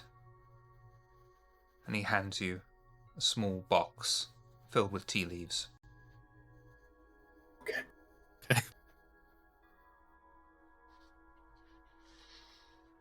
I was gonna say, as we're leaving, just the three of us outside, I stop. I look in the air, real confused. Damn it, we forgot the tea.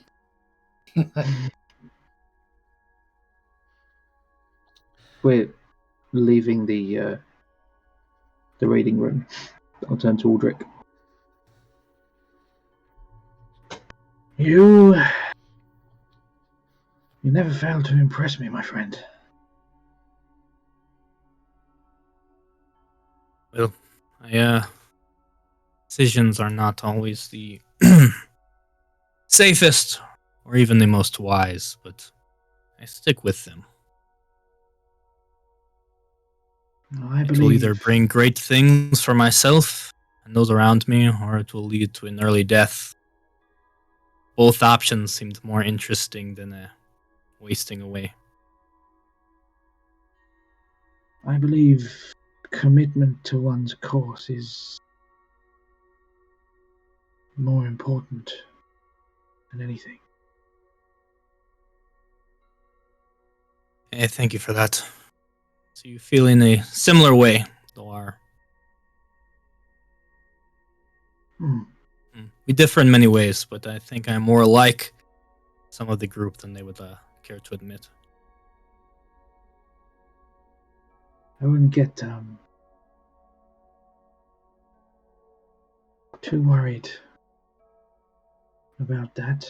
I mean, we'd known each other for a handful of nights, and we decided you were to be the de facto leader. That says more about what the rest of the group think of you than perhaps you realize. Still wonder how enthusiastic some of them were about that decision, but I hope it is one that will serve us well. Well, if they asked me to kill you, I'll let you know first. I sort of laugh a bit and slap you on the back as we leave. But smile at that as well. It means a lot coming from you.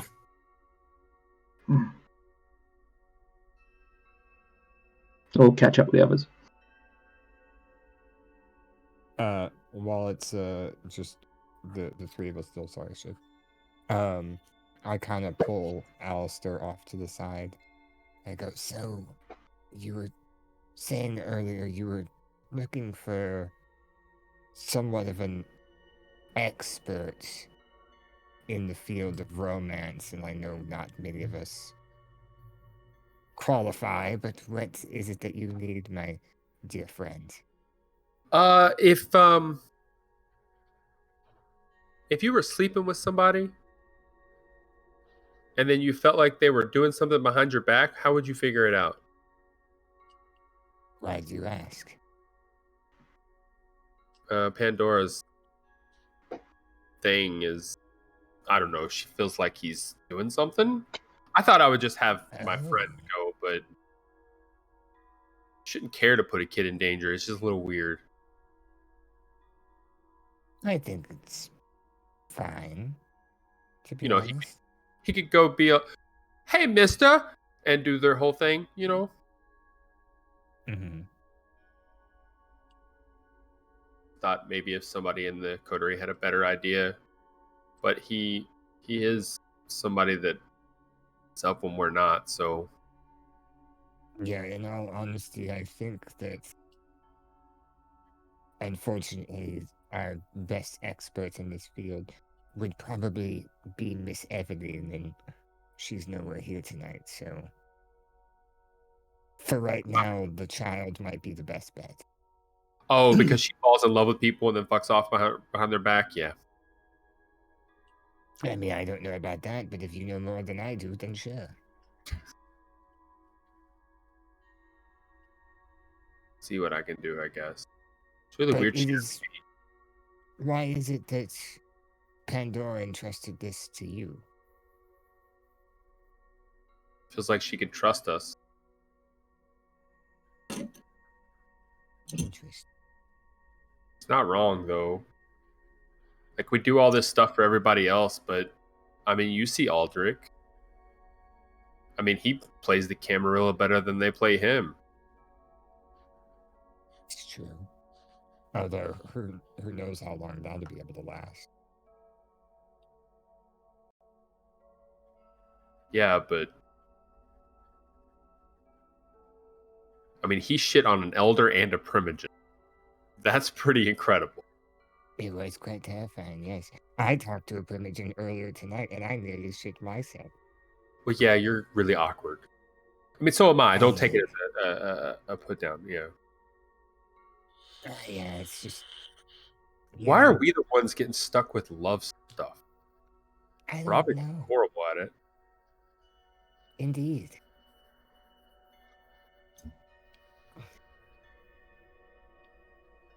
Well, anyway, thank you, Alistair, for letting me know. I'll try and keep this between us as best as possible.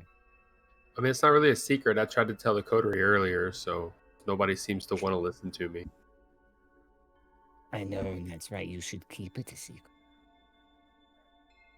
Why? That's what all of the Camarilla is about. Dear Alistair's theatrics.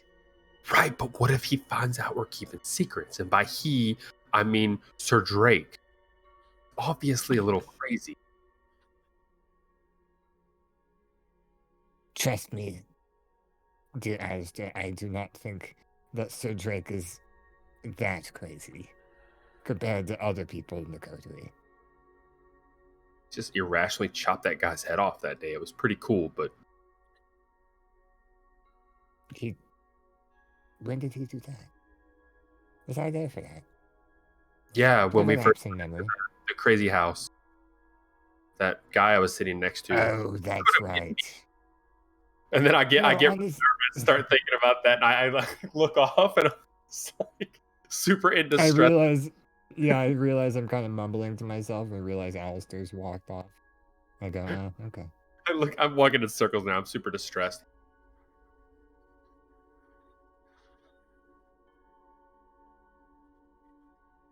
That's it. Go on.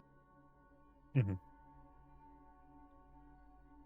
As the entire coterie make their way back to the carriage, they can see something shuffling in the darkness and shadows.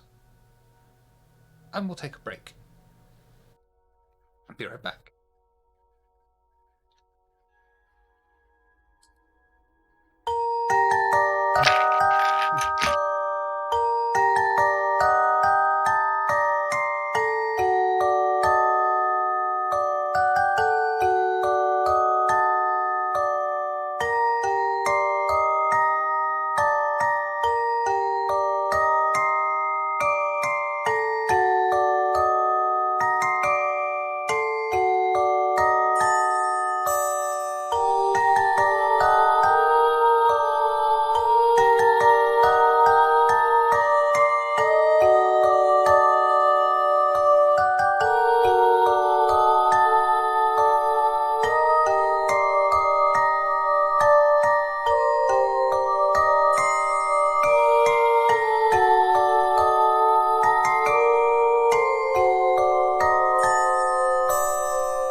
Inspector. Go on, Inspector. Oh, it's Suina, it's wonderful to see that you're doing well, and you've been reborn, and you weren't put to death by that horrible, horrible priest. Um, I'm I'm grateful we were able to assist you. I'm I'm grateful not. for your assistance and deliverance from the priest. And you say you owe us a favor or a boon now. I'm told that that was part of the agreement. Yes. Um, Aldrich, how should Serena assist us? Hoping it would be something we could rely upon at a later time. Our current tasks involve getting into an exclusive club that I'm not so sure she would be a use for. Um, Unless, are you able to kill Valerius? That would be helpful. Otherwise,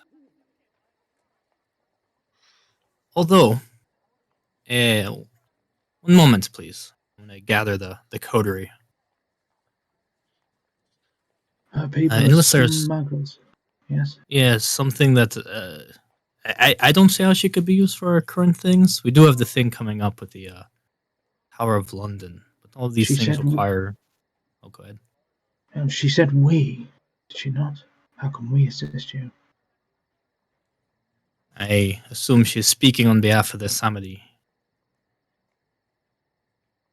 There is the original reason that we thought they could be of use, though.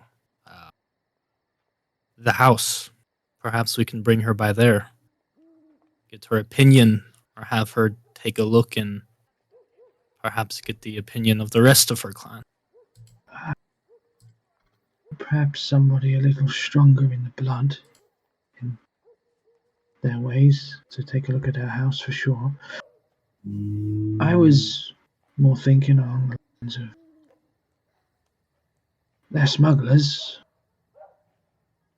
We need to get into somewhere heavily fortified now. Indeed. I done a little bit of reading, only what's available to the public historically, but I know that there are waterways into the tower, gates on the river, and they smuggle by boat.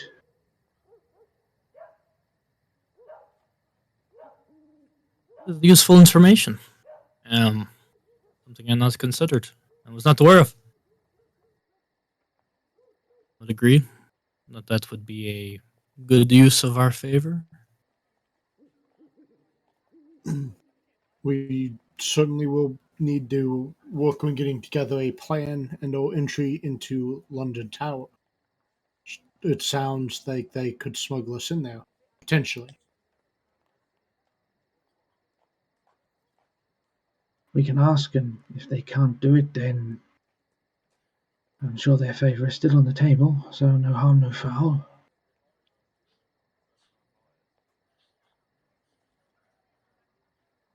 Yes, let's see what the options are. If it's something they can help with, we let them help with that. If not, I'd be very interested in getting their occult opinion on what is going on in our haven.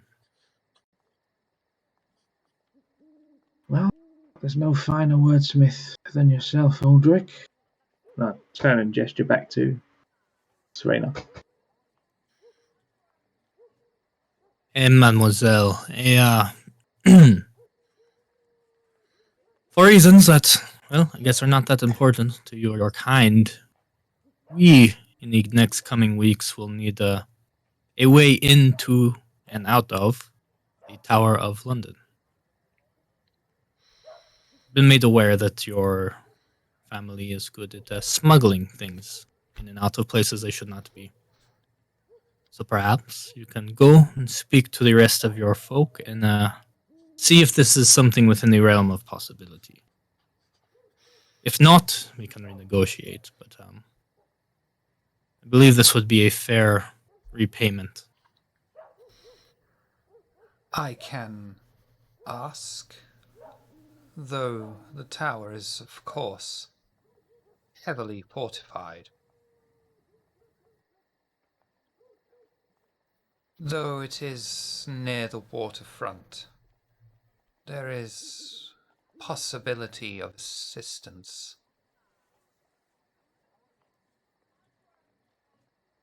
Merely float it by your superiors, and if it is something they believe it is fair and doable, then we can make it official. If they say it is too much, it is too much. I shall but ask, is this all that I can be of assistance with? I mean, if you're willing to do more, I'm not sure how well versed you are in the entities beyond this world. I'm not sure how to phrase it. Our haven is haunted in a way. Shadowlands? I do not know. I'm quite ignorant on this subject. I just know that a dark yet powerful entity cohabitates our haven. The more we understand about this creature, the better. Let's Yeah, I'll, go. And she runs to that carriage. Okay. Weird. Uh, Can get both. we could, but she seems a little too keen. You yourself, as you've exercised quite healthy caution, Aldrich, and rightly so. She has been among our kind how many nights? Count them on both hands. And she wants to run headfirst into the lair of it. I don't think she will. We don't know what if it is even something that needs to be taken care of. I just want information. Even if she's been one of us not very long, she was chosen by them for a reason. I assume her knowledge of these things is beyond certainly any of ours. Seems we are no closer to understanding what exactly we are dealing with, what it wants, or having any kind of a alternate plan if things go wrong. I see no harm in letting her look and report back. If she does not have the answers, maybe someone else does.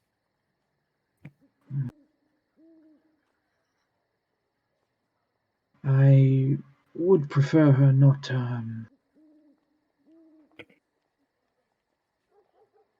Let's try and see if we can encourage her to keep her distance while she makes her assertions. That's all I ask. Any particular reason? I'd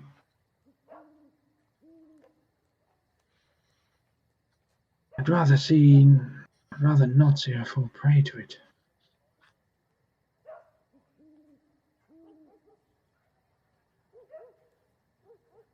Very well. I will leave for investigation under the close supervision of those of you more versed with this entity.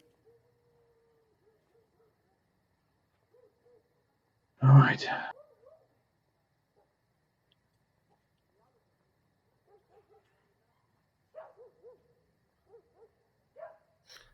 I head to the carriage. The haven then. You each Oh, enter into the Alistair. carriage. I will give him the box of tea. Yeah, this was for you. I look at Thurston. I shake it. We didn't forget the tea. He just gives a thumbs up back.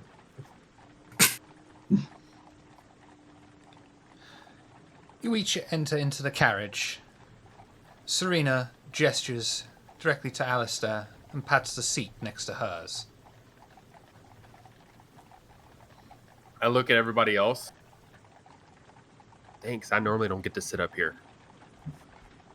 I'll sit down. And she places her bony, defleshed hand upon your leg straight away. I look down. I look at Thurston. At this point, everybody does it. I just Rotary kinda, has a like, type. Yeah, I just like eye the hand on the leg, and I'm.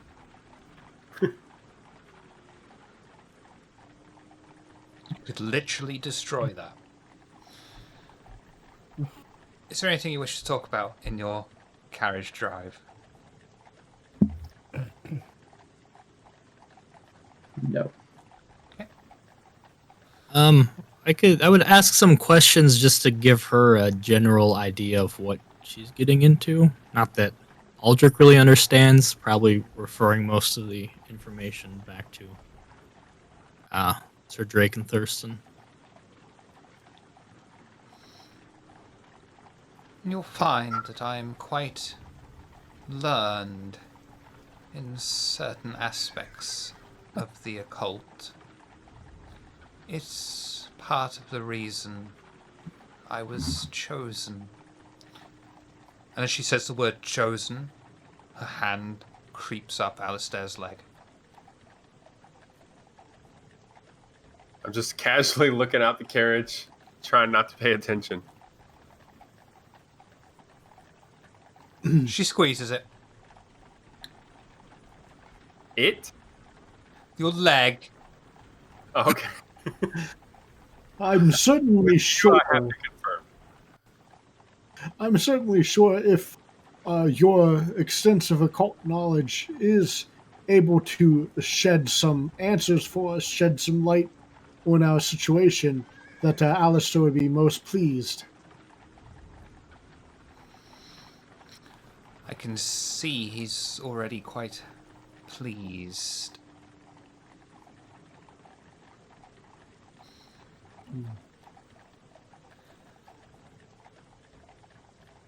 The carriage journey carries on, with Serena's hand moving towards his inner thigh and squeezing every so often as he looks away in a flirtatious manner. Eventually, they pull up outside the house. So, which of you are all coming in? I would. Are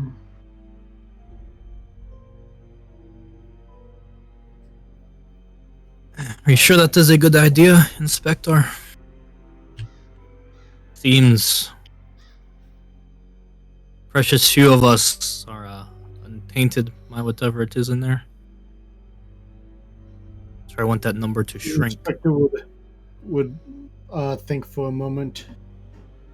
I am curious to learn more about this house, but perhaps you are right. It might be better or wiser to wait a spell until our other coteries can clear the path, so to say. Yes, and hopefully Sarina can give us more information so we know how best to approach. What if it doesn't like her in there? Well then, Alistair, I certainly hope you can protect her. The hell am I gonna do against a demon? And thus far, Alistair is untainted as well. Seems Thurston and Sir Drake get along quite well with the entity, so I assume they can vouch for our new friend. You I'm speak of... sure if Alistair wants taint, I can help with that.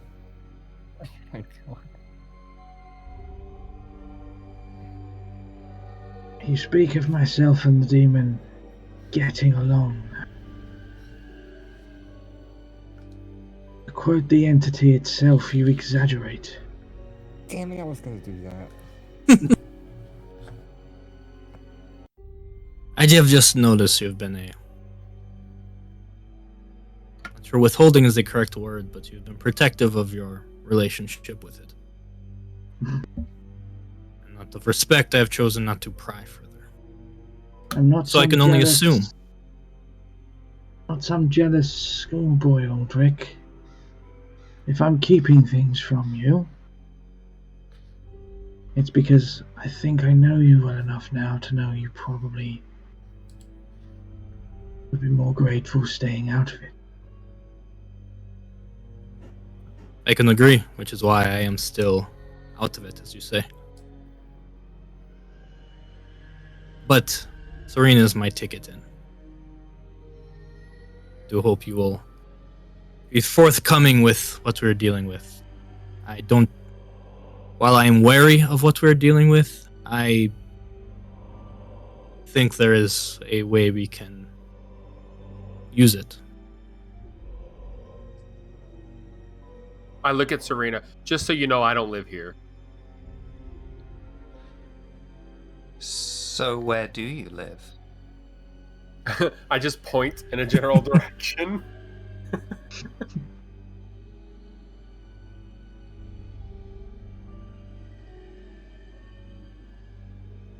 So, who is proceeding inside with me?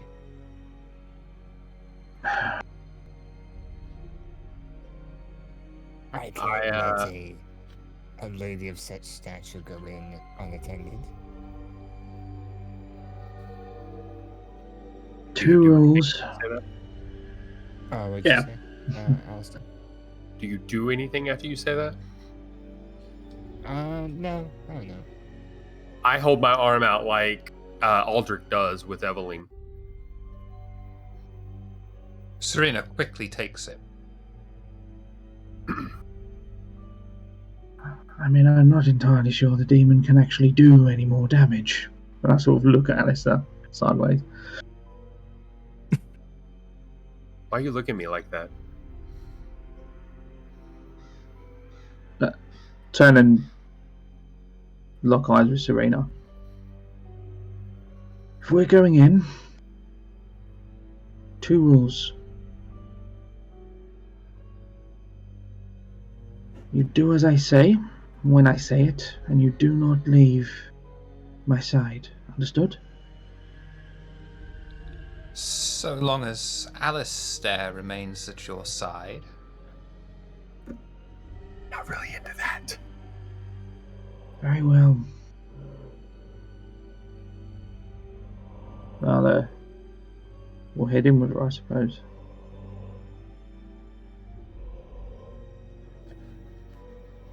Who is staying out at this point? I believe Gray is. Aldrich will be staying out. Okay. So Drake, Serena, Thurston, and Alistair step inside to the hall. The mirror room is on their left. The house is slightly more repaired than it was before, but still dilapidated. The staircase is slowly regenerating and beginning to creep upwards, though still broken and unable to connect the two floors.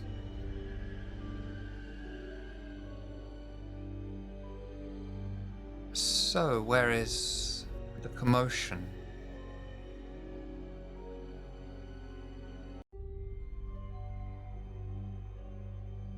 Emotion?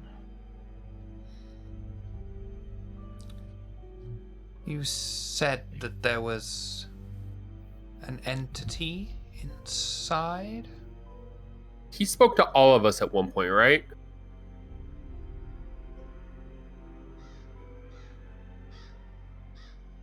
Oh, wait.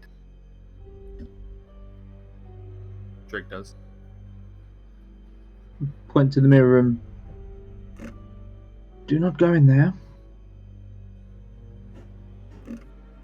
I can tell you that this place has been restoring itself since we found it. It was... well, it was even more of a hovel than it is now. I see. And what other features does this house have?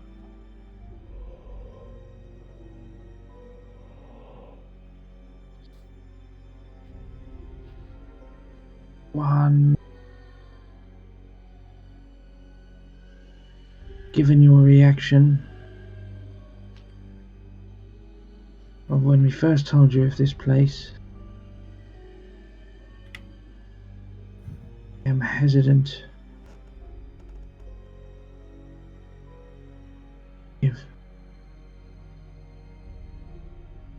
And as I'm saying that, I'm putting myself between her and the basement stairs.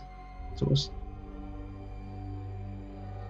Why can't we go see the mirror?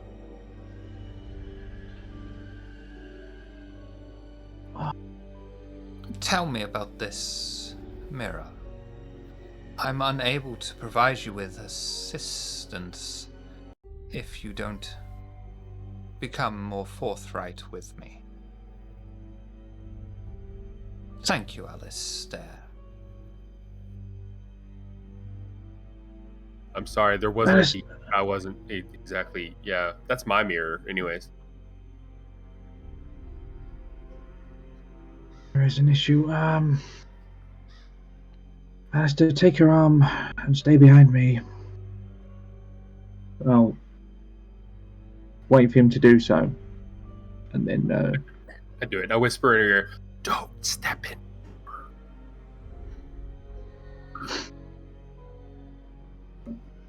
say to Thurston, go grab something that you can throw, and I gesture to the mirror. I don't know why you're getting me to do this. Sure, and I'll just grab a random rock or something on the ground. Wait for my signal, and I'll head down with Alistair and Serena, just to the bottom of the staircase, and I am very much making myself an obstruction between. She can see the room, but I'm not letting her go in. Thurston, when you're ready. Yes, sir. And I'll just, like, not fastball, I just underhand toss it into the mirror. And of course, the rock drops straight down in front of them. Alistair will feel Serena tugging on his arm, wanting to go further in. So, the mirror connects to here. It's the only quirk I can't figure out. The mirror is connected to the resident. It is not of the resident.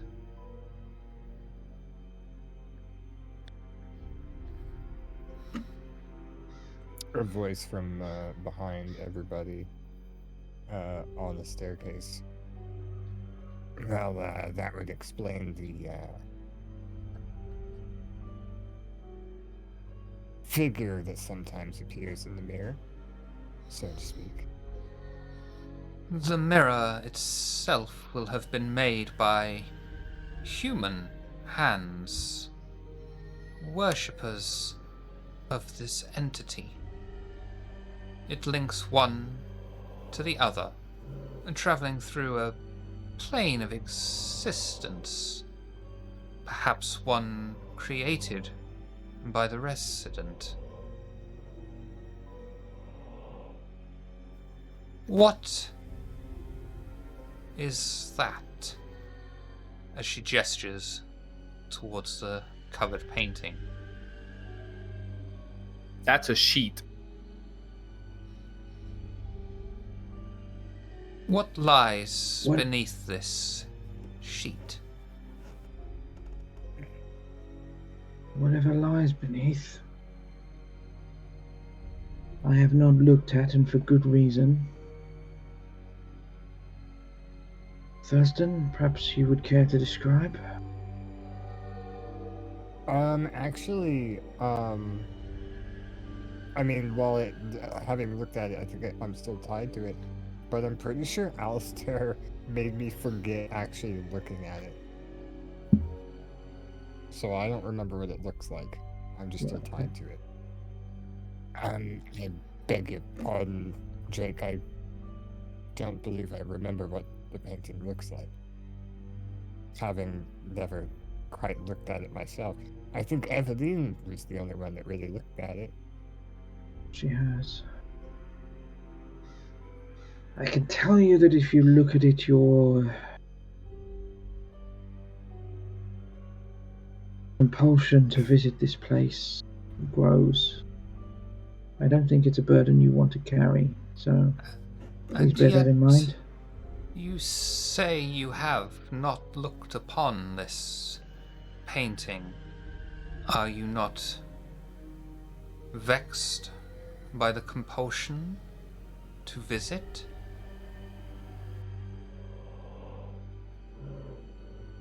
Believe my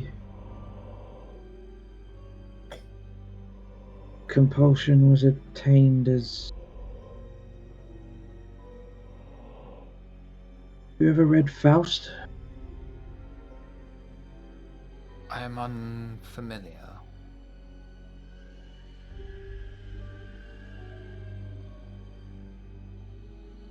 And sells his soul to the devil for power. I believe it's probably an accurate analogy for my position. From the words that leave your mouth, you can see Serena's eyes go completely red as she looks you up and down.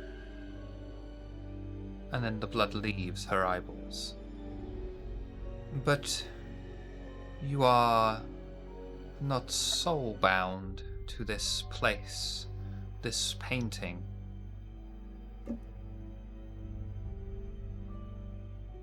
Well, that's the first piece of good news I've had in a long time. Thank you. Wait, you can see his soul? You can't see his soul? Trust me, I see all kinds of stuff, not his soul. We should talk more. That's terrifying.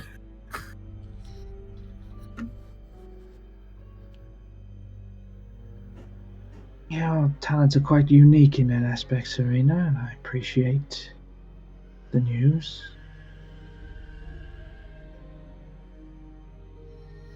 Our souls are already shriveled and smaller than many kind. Should it be shattered, you would wither and die.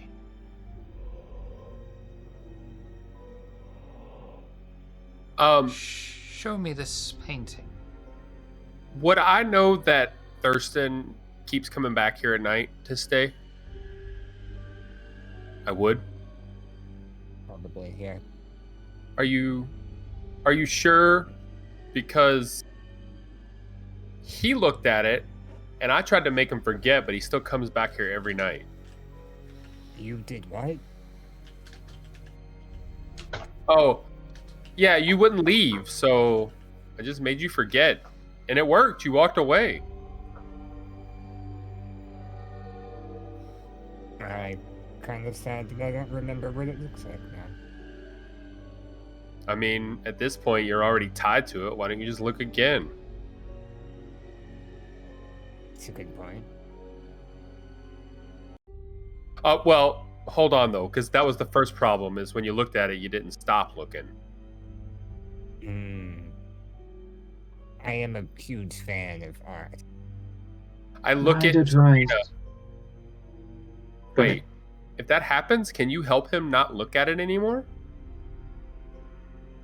No more than you.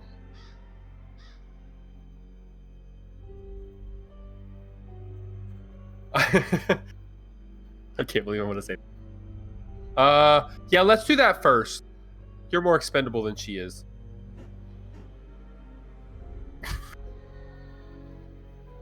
Thanks for the vote of confidence. And then I realize what I say. Oh, I just mean, no, she can see into his soul. Never mind.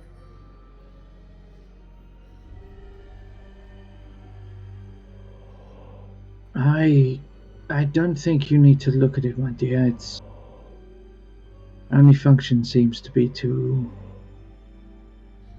as you put it, soul bind people to this place.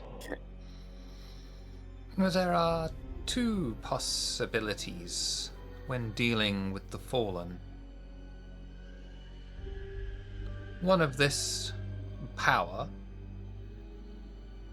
it is either the house itself or a particular item made in its own image. They are called reliquaries.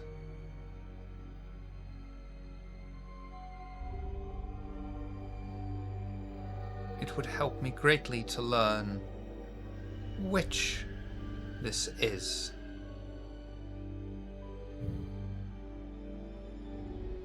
I feel like Aldrich would want me to ask this, but if we share this with you, what are you going to give us? The information about it. I look at Sir Drake. We currently stand in near complete ignorance of this thing. So, she can tell us more, I say we do it. Considering the changes I've witnessed, and I believe the reliquary to be the house itself.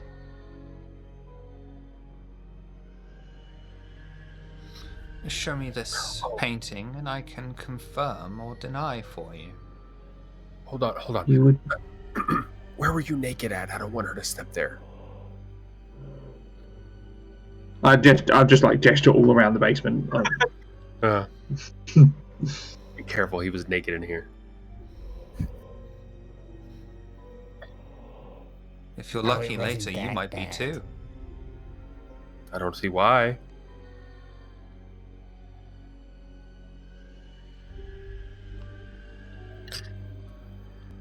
Do you Show me understand this that you work of art. You soul bind yourself to this place if you look at that thing. That's not how the soul is bound. Wait. Did you look at the painting, Sir Drake? No. Well, we know he did. Look into his soul. See if he's soulbound. As you wish. And once Please. more, her eyes become red. She looks Thurston up and down, and recoils.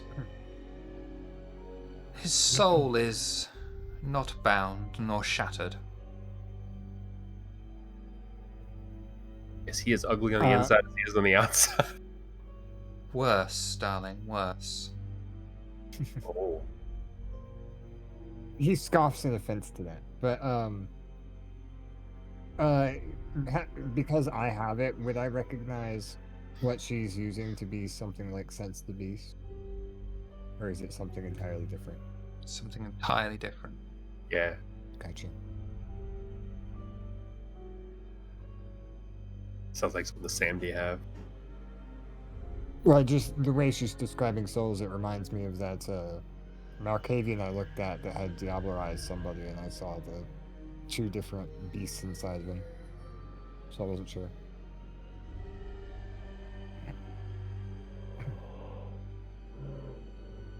What I fear is something happening to you and your clan not taking it kindly. You need not fear. This creature already has its thralls. It will not be interested in acquiring new ones until the old ones, namely you, are disposed of. If everybody's facing towards Drake on the staircase and I'm behind them still, I just silently point into the room, towards the ground next to the painting, and I do the cutthroat motion,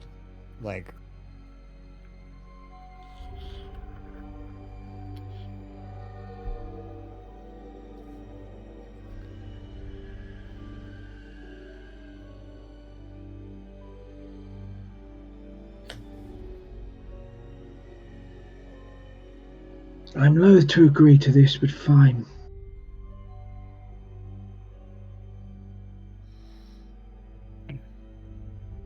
I would love to behold the visage of this painting for a second time, then. Hopefully I'll remember it this time, looking at Alistair. Hey, Shiver. Yes, babe. I've never used this, and I feel like in this situation, given what we're doing, Alistair would. Can I use premonition to see if I get a feeling of if something's gonna happen? Like, I know there's an entity here, like something to maybe I know stop the that's- process. I'm not trying to get information, but It's normally a rouse check, isn't it? But what I'll do is I'll meet you halfway, because you're not going to like what I'm going to tell you. But yes. it's free or one rouse check. It just, I guess it depends If you're on doing it of your own accord, I believe it's a rouse check. I can give it That to makes you. sense. I'll give it to you. Yeah, I can exercise storyteller's discretion and give it to you for free because all you see is blackness. Complete and total blackness. Okay. I just shake my head.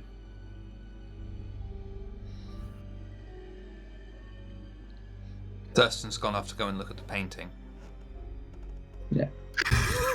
Quite literally. And because he's not here, I'm going to fuck you all up. And it's all going to be his fault. Thurston tears. Is he going to go for it? No, go ahead. Okay. Yeah, I was gonna open the painting anyway, so go ahead. Thurston tears the coating off from it, exposing the painting to everyone present. What they see is the visage of a not exactly ugly or beautiful woman, merely a handsome woman, presumably in her early 50s. None of you recognize her.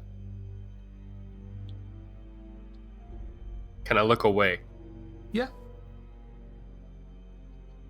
I look away, I look back. I look away, I look back. I keep doing that. I mean, so Drake would have had his back to the painting 100% the moment Thurston went over there. Did you see just because of Alistair? what happened last time, but Thurston will Yeah, be quite yeah. disappointed by what he sees, as it is no longer the definition of beauty before him. Painting has changed. As Serena turns to you all, you can just about see the blood draining from her eyes. The house is not the reliquary itself, nor is the painting. Is it the mirror? That would be unwise, and does not represent the visage of the fallen. What did you say this fallen's name was? I don't speak the name out loud. I write it down and hand it to our Demian. This is, of course, not the demon's true name. This is a demon of change. Perhaps it created the very concept of change.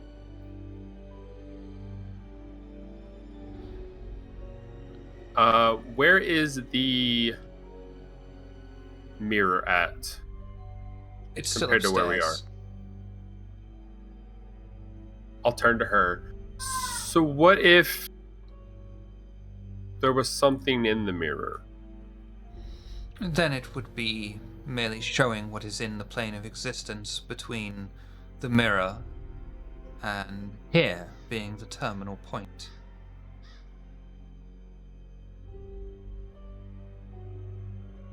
I don't understand that. It does not surprise me. If the reliquary is a representation of the visage of whatever inhabits the house, but what inhabits the house represents change, then what would the visage look like? That is up to the demon itself or its followers. But most That likely, seems like cheating. if you wish to destroy of the demon and what's the buggering word? If you wish to send it back to hell, then you destroy its reliquary. The reliquary is easily located. And Alistair, Sir Drake, and Thurston here. Destroy him, kindred, now, or you yourself shall be obliterated. I start to, I grab her arm harder and try to back up the stairs. Willpower check for me, please.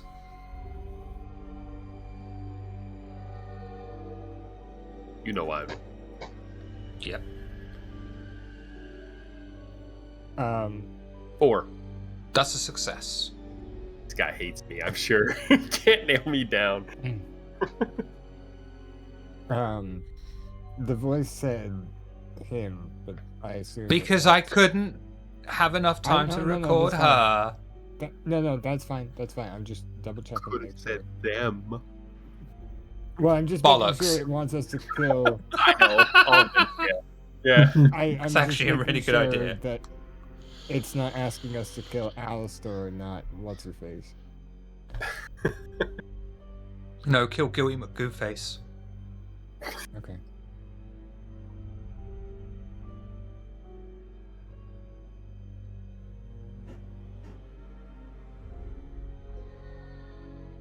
So if you're not going to do anything, you're going to have to kill her, just so you know.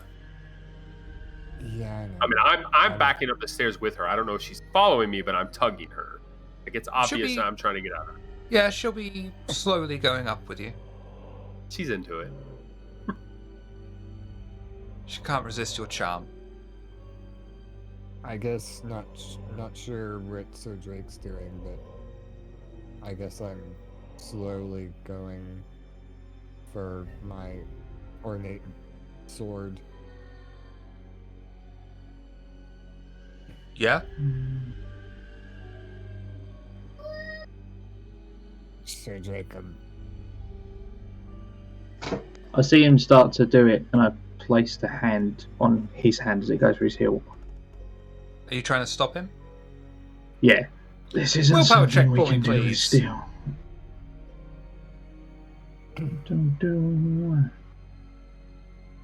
Do I get unswayable mind? To you bollocks. I'll ask.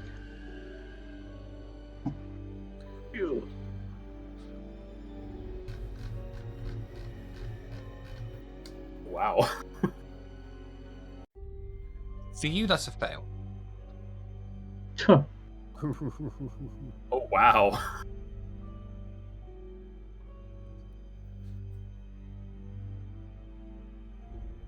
You are unable to resist Endymion's command. Thurston's just fucking going for it.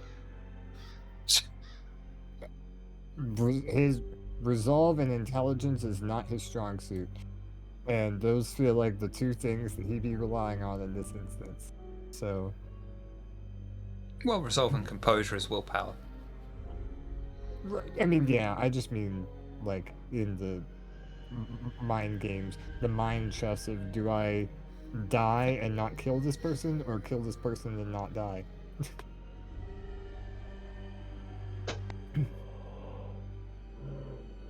If Sir Drake's not, if Sir Drake puts his hand away from me, I will assume Sir Drake does not prevent Thurston from taking his sword out, because that's what I was trying to do. Okay. Is this something where you can spend willpower to resist things, or is this a whole nother animal?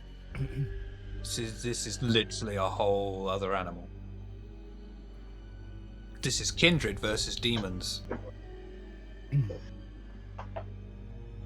It's like Shoots and Ladders, but it's demons and kindred. Yeah. Yeah, I've got a bunch of mind fortress powers and none of them work, apparently. Frustrating. I mean, demons literally Wow. made everything.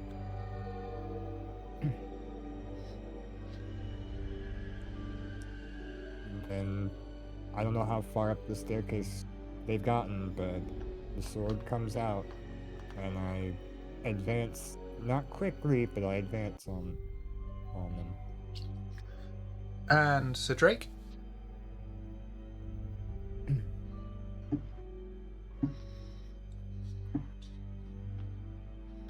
I'm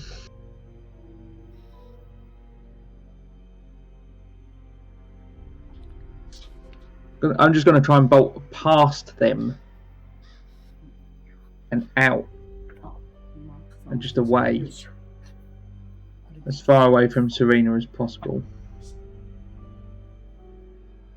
You're trying to do what, sorry? I had my lunch delivered.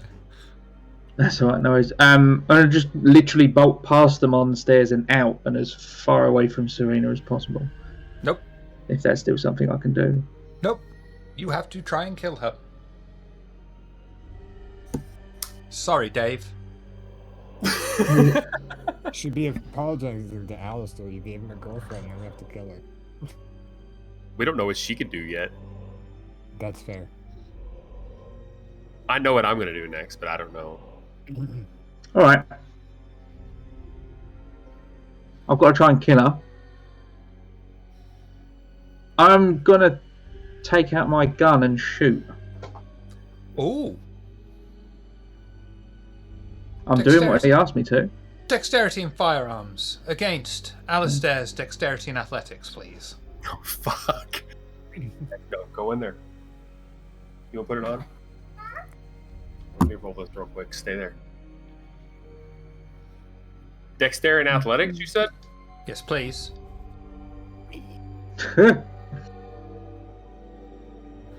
That is going to go to Sir Drake, as he is the aggressor. He successfully fires his pistol, laying rounds of shot into her chest and neck. The blood spatters upon Alistair. Thurston. Yes, Noscavian. Would we hear the gunshot? Yeah. Yeah, just picture us in the carriage being like, looking at the tea box, being like, it's weird that they still drink this stuff. I didn't know we could do that. Aldrich, good sir, did you hear that? Go.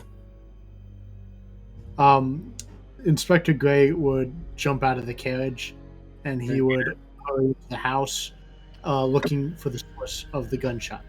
Okay. Thurston, you have enough time for one action. What are you going to do? I guess I'll take a swipe with my sword. I don't get an action. You do. Don't worry. Strength melee, please. Against I guess. Alistair's dexterity and athletics again. Fuck. Why? Why? Of all the times. I'm gonna blood surge. Okay, do a rouse check for me, please. After she got hit once already, yeah. Rouse check. All right, cool. Oh.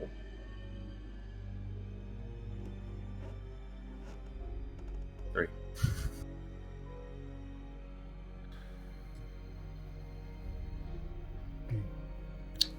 Thurston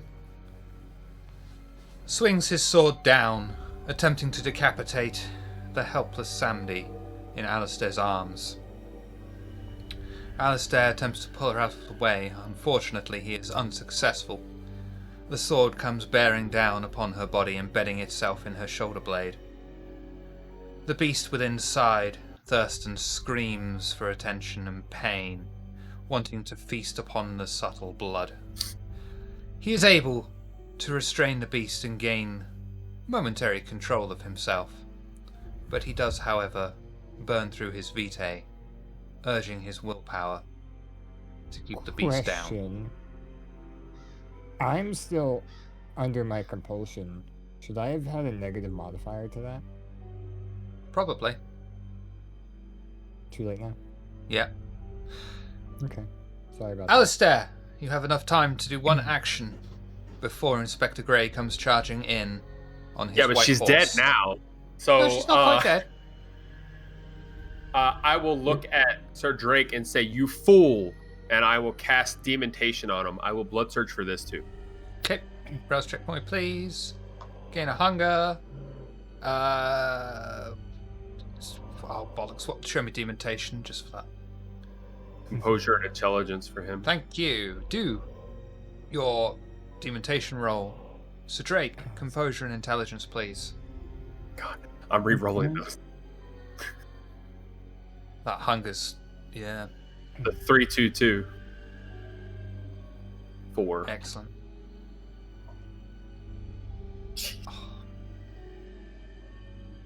Now the Mind Fortress is there. Fortitude, yeah. The words echo through the cellar. Sir Drake feels the will of Vitae going through the air and surging through his skull, but is able to resist the charms and insanity directed at him.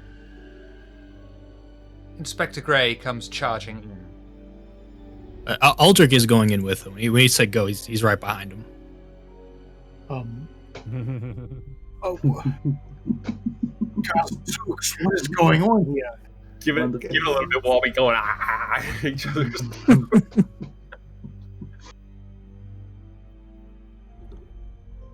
Have you all descended to madness? Where's this taking I place? Are they tried. like going up the steps and he's still carrying her?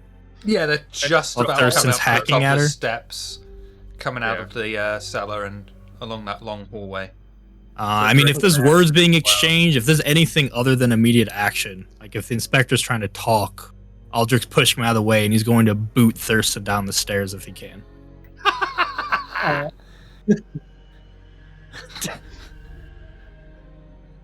What's going on? It's just gonna boom. Do you want to roll I for don't that, or do know you want yet. that one for free, given he had the messy critical? What do you want me to do? Do you want to roll for it, or would you like it for free because he did roll the messy critical? Oh, I will for free. always take a free booting. Okay. Thurston. Grey would. Hang on. Thurston is on the receiving end of Aldrich's particularly large boot and falls head first down the stairs, bouncing each way. Okay. Alistair, hand her to me. I'll get her out. And Grey would go up and try to take off of Alistair. He does not give her to you. Okay. Barring that, it's like, okay, fine. Let me help you both. Grey would try to start like ushering you both out.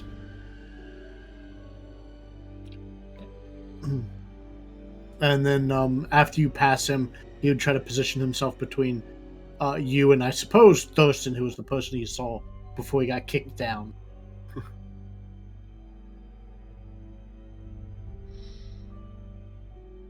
Yeah, that's fine. That's fine. What are you doing, Sir Drake?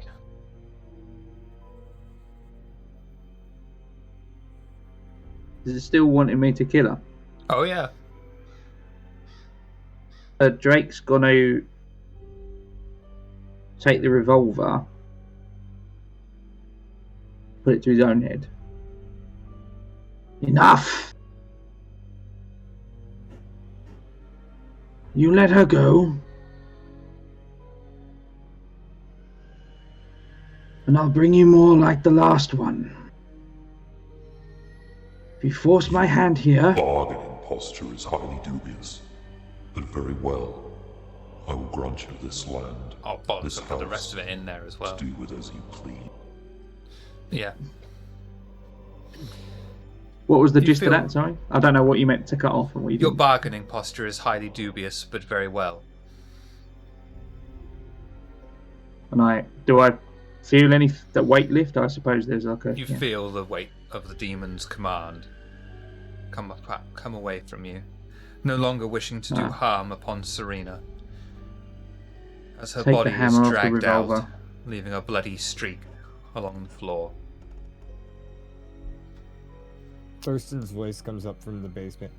Just give me a minute. I'm just gonna lay here.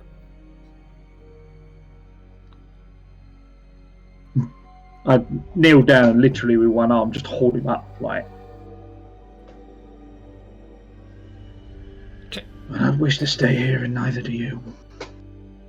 Yeah, Aldrich's frames is going to be blocking the top of the stairs, waiting until Serena's out of the house. Inspector Gray and Alistair taking her out? Probably straight. Yeah, into the carriage. Yeah. Okay. They'll make it Is out. she responsive or in torpor?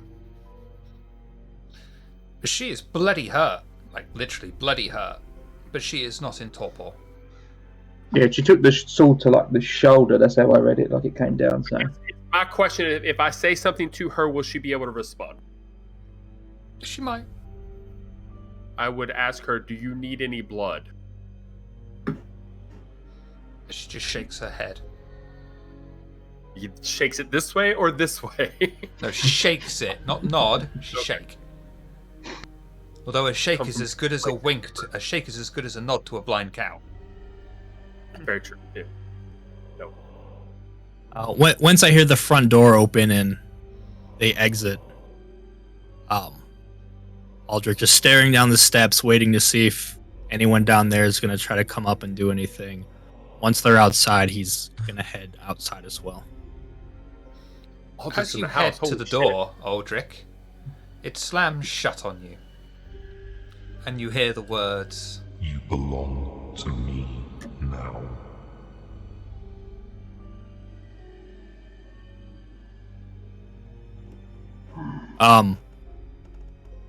Ideally, not even missing a step, I'm bringing the boot back and I'm knocking the door off the damn hinges, if I can. No.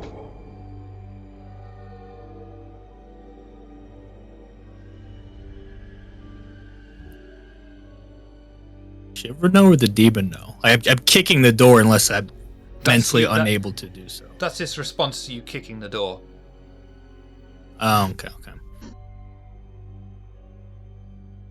I'll head up the stairs towards Aldrich.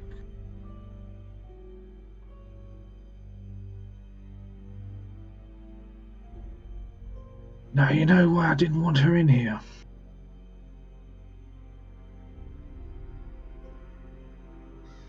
I do.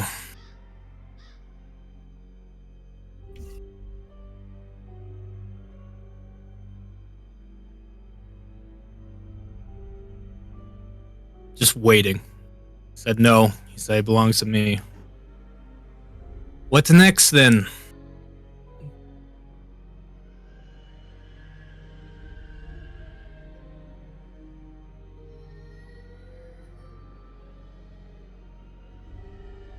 Go on, you stupid To bastard. bring me that which is not what it appears to be. Don't know what that fucking means. Well, you're in this now, so in the interest of transparency, I fed it a slaver. Seemed like that.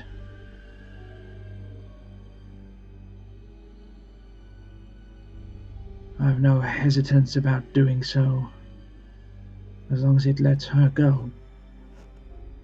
Deemed to acquiesce to that request, and now here we are.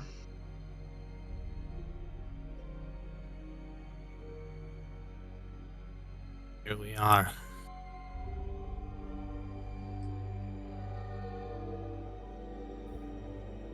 Anything else you need to tell me? No. Arvar. I'll go. Doors Try the swing door open again. for you.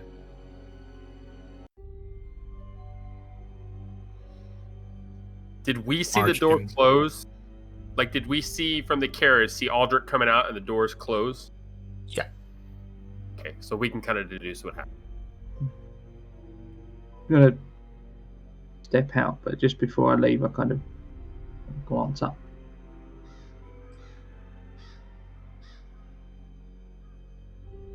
If you wish to be fed,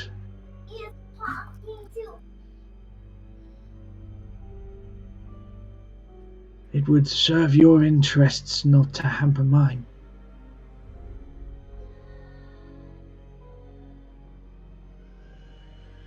Say that as a statement of fact as opposed to a I demand. will not tolerate transgressors.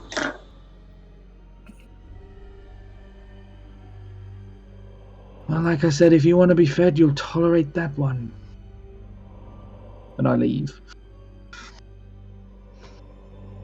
I'm still under my Nosferatu compulsion. Mm-hmm.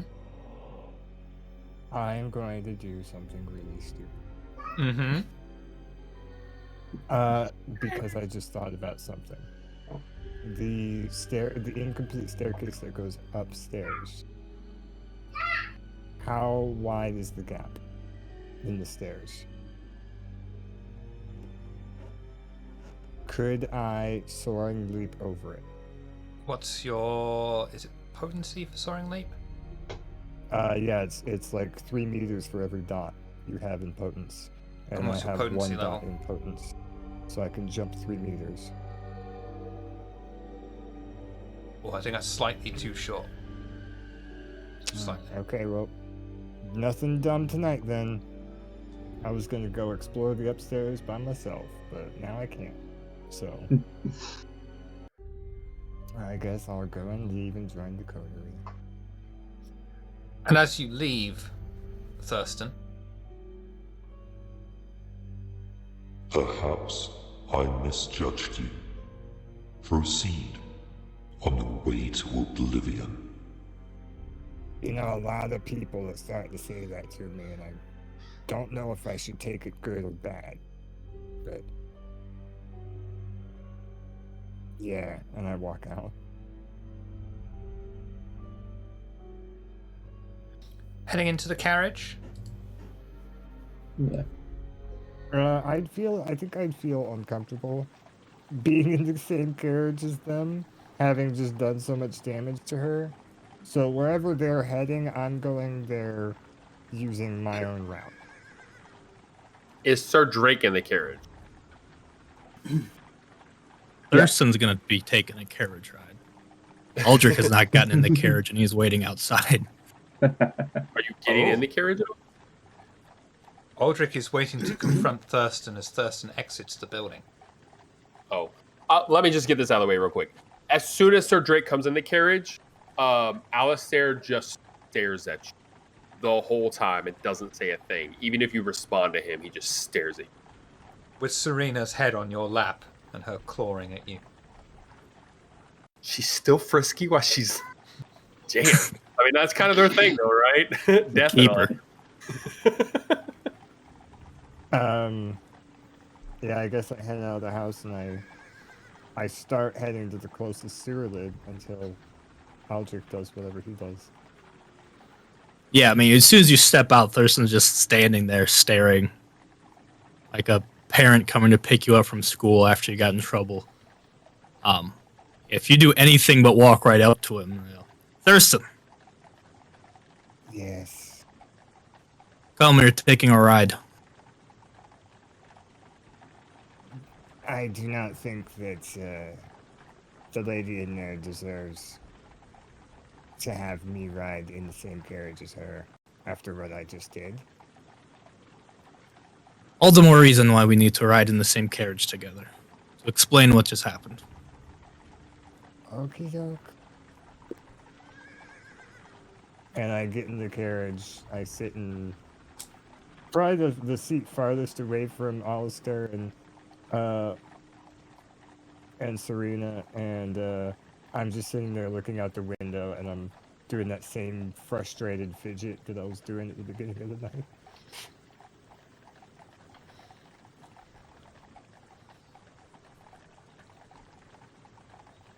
Can you please explain what happened in there?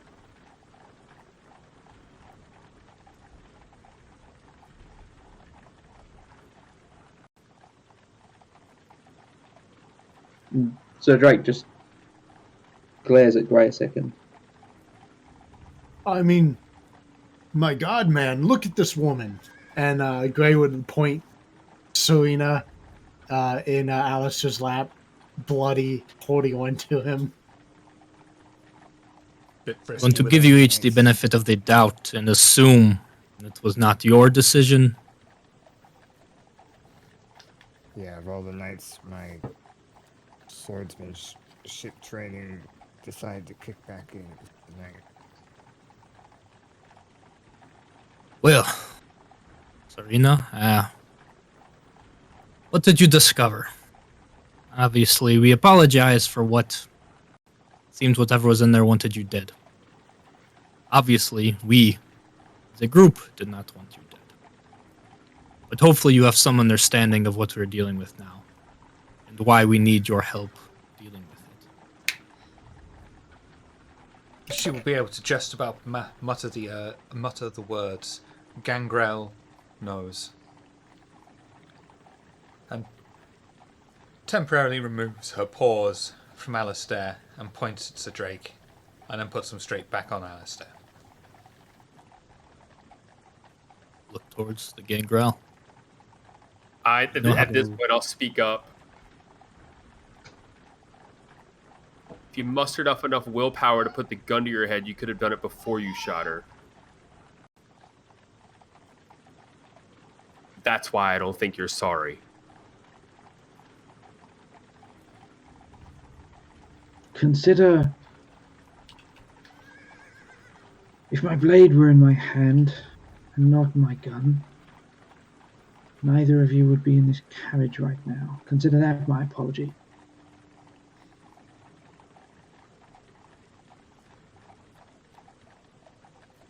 Snarl. We can work on forgiving one another. Serena, it is important to me that you do not hold ill will against us for what transpired. She just looks at you. What's left of her mouth curls up into a small smile, and then she rests again upon Alistair's lap. I feel like Thorsten at some point is just looking at Alistair to see to gauge kind of what's going on with him. But like clearly feels bad, and then looks, and as soon as Alistair, who's probably looking around the carriage, maybe locks eyes with Thurston, he quickly just looks back out the window. No. I spoke up. He's still staring down Sir Drake. Okay. No offense Then to I just Thurston or anything, but That's you're fine. not as dangerous. I mean, unless Either the way. dice deem me so. I apologize for putting everyone in that situation, though I think what transpired proves why it had to have been done as well. I'm not sure this is a can we can keep kicking down the road. Alistair, I'm impressed you got in and got out the way you did. And Inspector, you were allowed to leave as well. Obviously, the entity wanted something more with me. And he let me know as much on my way out, so now I am in fault in this. I toe a line already. I don't need something like that pushing me one way or the other. I think that will be very bad for many people. But if the Samedi, I'll look towards Sir Drake again, found a way, or you found a way to deal with it, then this night was not it was a success. Looking at Sir Drake still, Alistair will say, she said he was... She said he was of change, nothing more.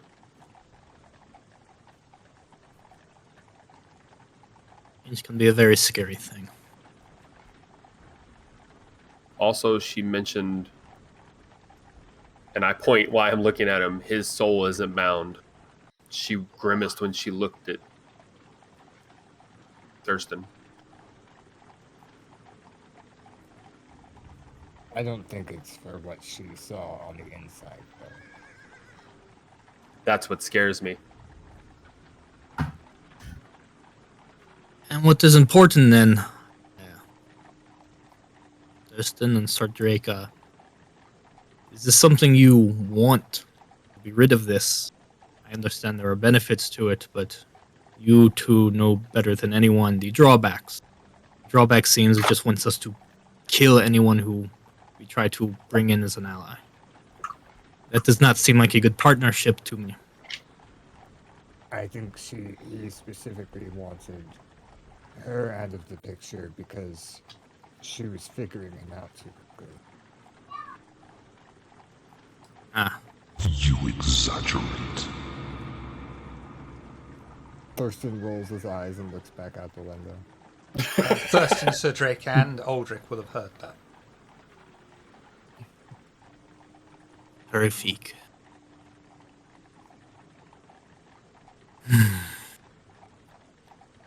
Not fun, is it? No, not my idea of fun. Well, let us drop her off so she can get taken care of. Maybe speak to her elders and see. Understand, Serena, well, you owed us a boon. Certainly in your debt if you can help us deal with this thing. Destroy it, or at the very least, protect ourselves so we can have our own wits about us. If it can't be destroyed, I don't want it having complete control over myself or anyone in my coterie. You She have mutters bargaining 3 power. words. Sorry. I know, and banishment. Looking at Sir Drake, I'll say, you obviously have negotiating power. Maybe we should negotiate that anybody we bring in willingly is not on his list to be taken. We'll let him know when it's okay. Obviously, he knew when you brought someone in. Oh, I guess I wouldn't have said that. I wouldn't known. Yeah. Everything else, I mean. Unless there's a point. If this is something that is reckless, it does more harm than good, from what I've seen so far. Until it can prove otherwise, I see no reason not to try to banish it.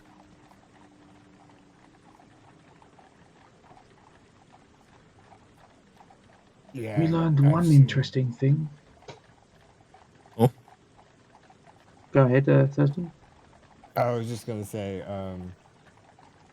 after Aldrich says that we might not want to banish it yet, he just kind of gives a sly smile over to Sir Drake and goes, "Yeah, apparently it can come in very useful at times."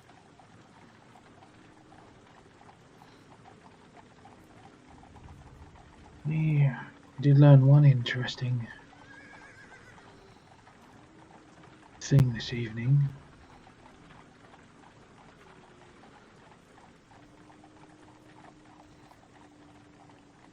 It's not in as strong as a position as it would like us to believe. If it were, we wouldn't have left that house.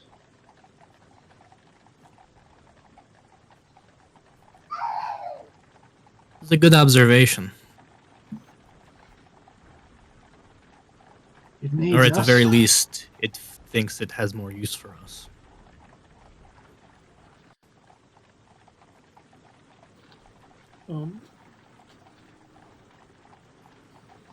Inspector? Yes, again, I don't know much about all this occult nonsense, but it seems whatever that entity is, it let us leave. You were able to negotiate with it, or force its hand. Clearly, Serena had information that it feared, and it attempted to get her killed. It used us to get at her. And my dear, is there anything we can do to make you more comfortable? I hate to send you back home in this condition. She doesn't say anything, but you see her hands tighten around Alistair. Alistair, maybe it would be wise for you to care for her until she's presentable for her to take back to her elders. Pimping out Alistair. What more can I do? She declined blood. Well, I mean, you can't do anything she declined. Just, I suppose, just be there for her would be sufficient, whatever that may entail. Maybe a different night. I think we have some things to discuss as a group first. Agreed. Indeed.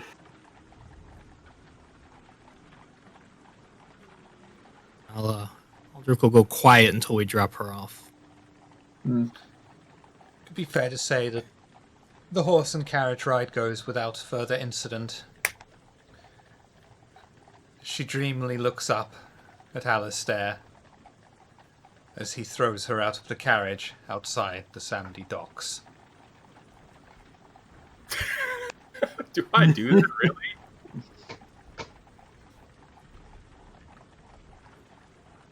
Like, I don't feel like Alistair would do that, especially given. I just thought it would be hilarious if you threw her out like Courtney Love throwing a heroin overdose or outside a hospital. Yeah. I mean, we did the first Ripper in front of Yeah. just taking out the back of the SUV. Yeah, you would probably carefully at least carry her out and drop her outside the docks without incident. The Samdi wouldn't be interested in talking to you.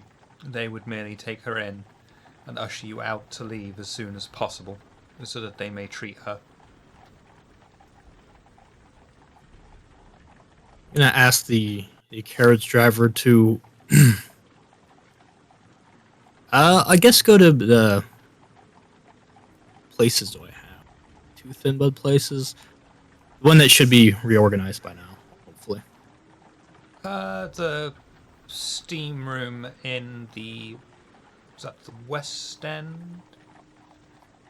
Yeah, that one, not that one, not the one that I've let Eveline sort of. You want to go to the one that was in the City of London itself? Yeah, that was Yep. almost burnt. Yep.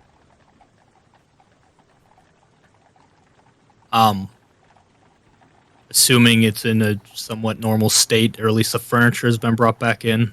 Yeah, it's all out of place and stuff, but most of it's all brought back in. There's nothing missing. Though it is, of course, mostly quiet, as all the female staff were taken to a nunnery. That's good. I'll just find us a private meeting area for the coterie then. You take them through your business establishment, through the front room, and into one of the back rooms, usually reserved for VIPs only. Lavish cushions and long love seats are placed around the area. It seems as though the people who attempted to throw your furniture and yourself out onto the streets tonight never quite got as far as the back rooms before they were disturbed.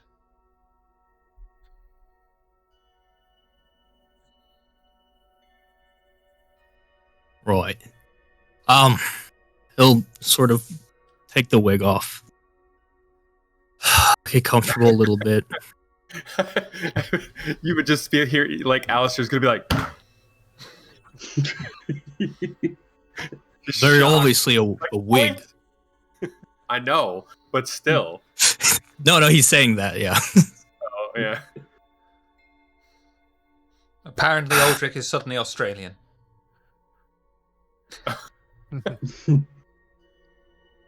The thing is, we've gotten into a lot of shit together as a group, and I can't keep playing this back and forth, at least not with you lot.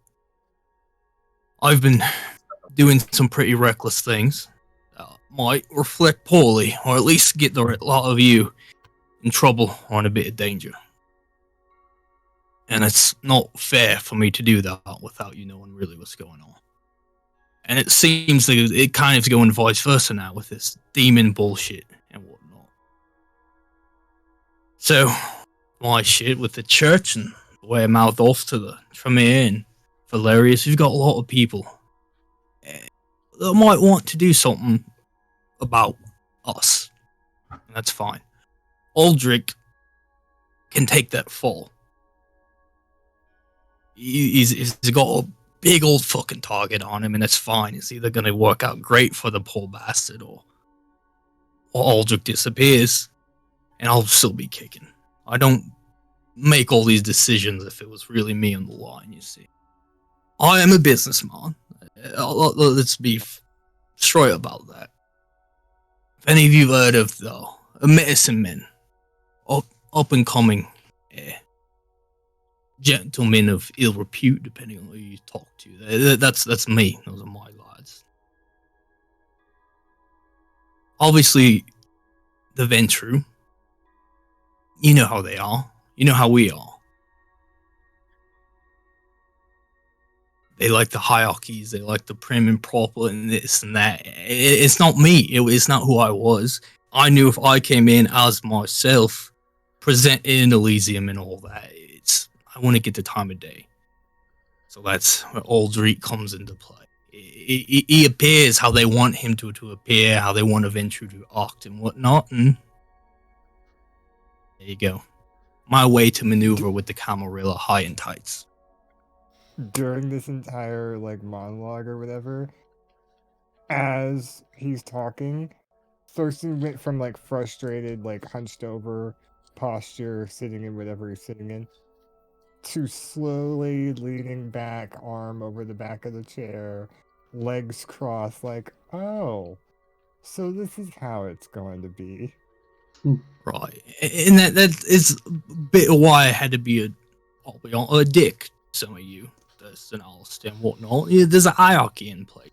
Ventru, Toreador, and your clans and whatnot. I had to look and act the part until I realized we're fucking in this one way or another. Of course, my initial intention was to use you until it was not useful anymore, and hopefully I'd move on to something, but I don't fucking want to move on to something. I see how people treat all of us.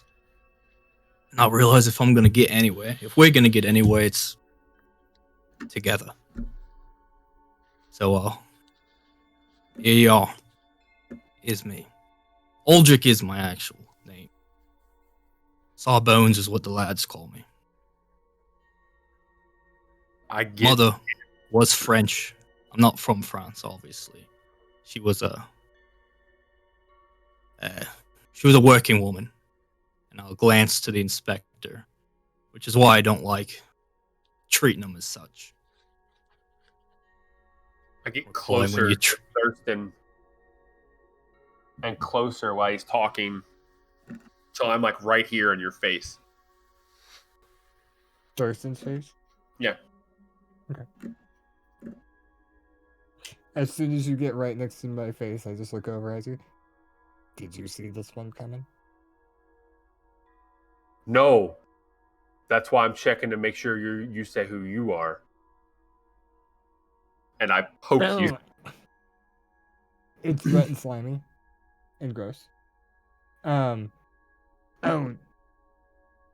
honey, I never ever pretend I never ever want to pretend to be someone I'm not. That's just not who I am. But nothing against Aldrich here.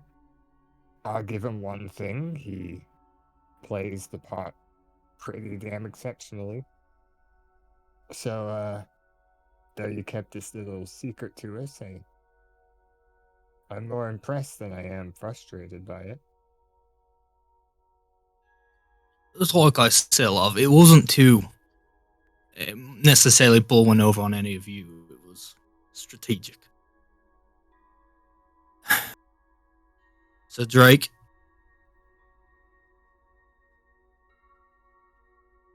And I'm pointing to the inspector. second.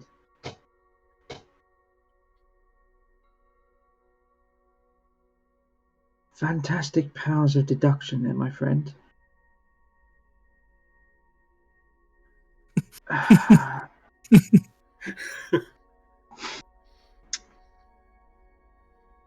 So this is the face of the steel underneath that wig that I spoke about.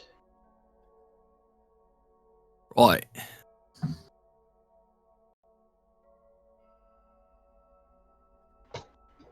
Well, if it means anything to you, I think I can get along with this Aldrich better than the other one. Well, I was sort of thinking a similar thing. Like I say, I felt bad being all uppity and whatnot with some of you, but appearances and, you know. Wait, but you can still be the other Aldrich, right? Oh, well, yes. It's not going anywhere. I mean, I Aldrich hated is- that motherfucker, but he's really useful. Exactly. I'm glad he's not permanent, but if he's used sparingly like he has been already, I can learn to get along with him better. You see, the beauty of it all is if all this shit goes to shit, it's gonna be on him. Like the great Kabuki. Bravo. Fuck you're on about, but yeah, sure. Aldrich, good sir, I quite appreciate the honesty and you coming forward with this. Placing this trust in our coterie, it is important. Thank you for trusting us. Well, slight caveat to that. If you look around, you'd see not the whole coteries here, are they? Hmm. The one that would probably take most issue with this is my little charade. Like to keep under wraps for a little bit. Understood. This is a game I'm going to enjoy playing. I would admit, I'm I would feeling imagine- the opportunity for levity at the moment. Yes. Wait. I'm at your mercy. I I'd look imagine- at Thurston. Oh, go ahead. I'd imagine our fair lady would be quite displeased to find out her favorite lord was not as uppity as he leads on.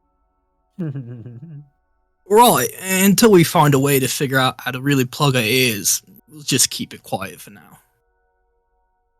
I look at Thurston, and then I look at Aldrich, and then I look back at Thurston, and then I look at Aldrich, and I say to Aldrich, "Why are we the only ones that have girls not in our clan like us?" Huh? Because Clara's Nosferatu.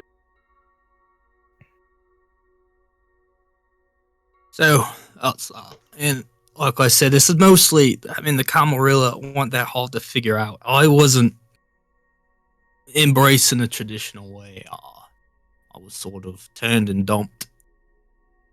And once I figured out how things operate, I knew I would never stand a chance. So that's why I'm from a far exotic land like France and what. Yeah, I have to admit, I don't think the Camarilla are that hard to figure out, but I do find you adamant, and I find your skills impressive on how fast you adapted and learned to mold it to what you want it to be at such an early age. Right, really what I figured out is they're all fucking crooks. I've been dealing in lying and intimidating and beating people up for a while. It's kind of the same thing, but you're throwing a wig and you're more polite about it, but you're doing just the same nasty shit. That's that's high society, whether you're kind or kindred. I dealt with it by escaping to the other side of the world, so, your response is impressive. Only choice I had, really. I don't come from money at all. all this is quite new to me. But it's easier to make it money, that is, being what we are. But why stop there? So, Well, that answers the question about how powdered-wigged fop were so good at fisticuffs. yeah, it's I tried not to get my hands dirty, but God, it was itching watching some of you do your thing and me sitting back. I noticed Yes, your by all form. means. I much prefer being on the back lines as well. You didn't enjoy your little fight down the stairs? That one was more mutually beneficial. Whatever you gotta say. Point is, around mixed company, I will be Aldrich, all that shit. Obviously not highborn, not high anything. Well, high on occasion, I do enjoy my business, but other than that, when it's just us, I'm gonna be me. But you also understand a lot of times I'm not gonna have that luxury. I've just finally gotten to a point where I think this will be best for everyone going forward. And I obviously trust your lot, much as I can at least. And I realize, we've gotten on into some shit. We really have. We literally walked in it. Phew. That bad. So, just wanted to clear the air before we potentially die a horrible death and from a multitude of our enemies. Can we stop trying to piss off the people that help us, though? Like who? Well, like Nitro. Thurston Fuck pissed off his Nitro. girlfriend. You all shot our friend tonight.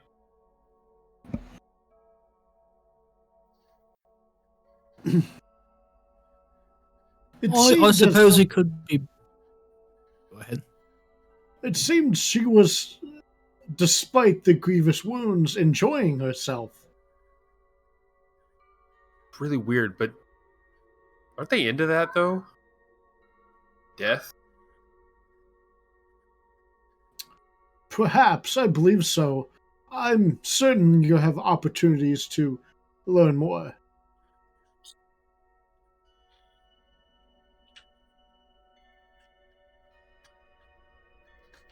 He doesn't say anything. He just kind of looks off at them. All I gotta say is that Aldrich, as much shit as you gave me as the other guy, meeting this side of you makes me realize that we're not so different after all. We came from different parts and are going for the same thing. So, in honesty, we're kind of two sides of the same coin, if you really think about it. Right, I'd say I'm the heads and you look like the ass end of it, right? Really, we came from two different things. We've just sort of crossed. You came from money, came from good things, and you got a shit deal. I came from shit, and I'm making the best of it. But like you said, at the end of everything, we just want what's best for us, what we deserve. Exactly. But now that we're all somewhat on the same page, I feel like we could get there much easier. I agree. I do fear that I need to sharpen my investigative abilities. I never saw this coming. I never thought the day I'd be opening up to a fucking badge would happen either. I thought for sure I'd have to kill you pretty early on. I've been planning it. Walking under the bridge now. Killing people gets messy real quick. Yeah, don't I know it? I wonder if you leave witnesses.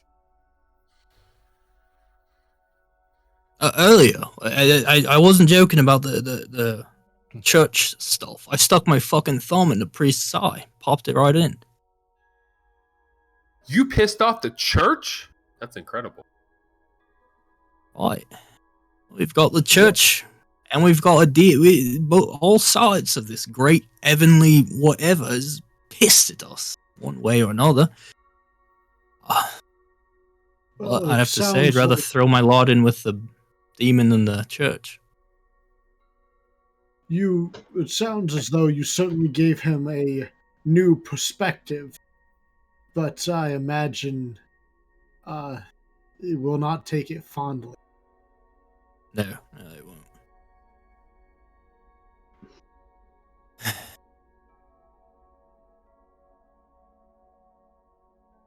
Well, any other questions about anything? Or, like I said with the last, let's just keep it, I don't know when the right time to tell her is, if there ever will be a right time. I know it's not now. Think we can all agree to that, probably, yeah? I think it's more entertaining for her not to know. I'd rather not have to deal with that.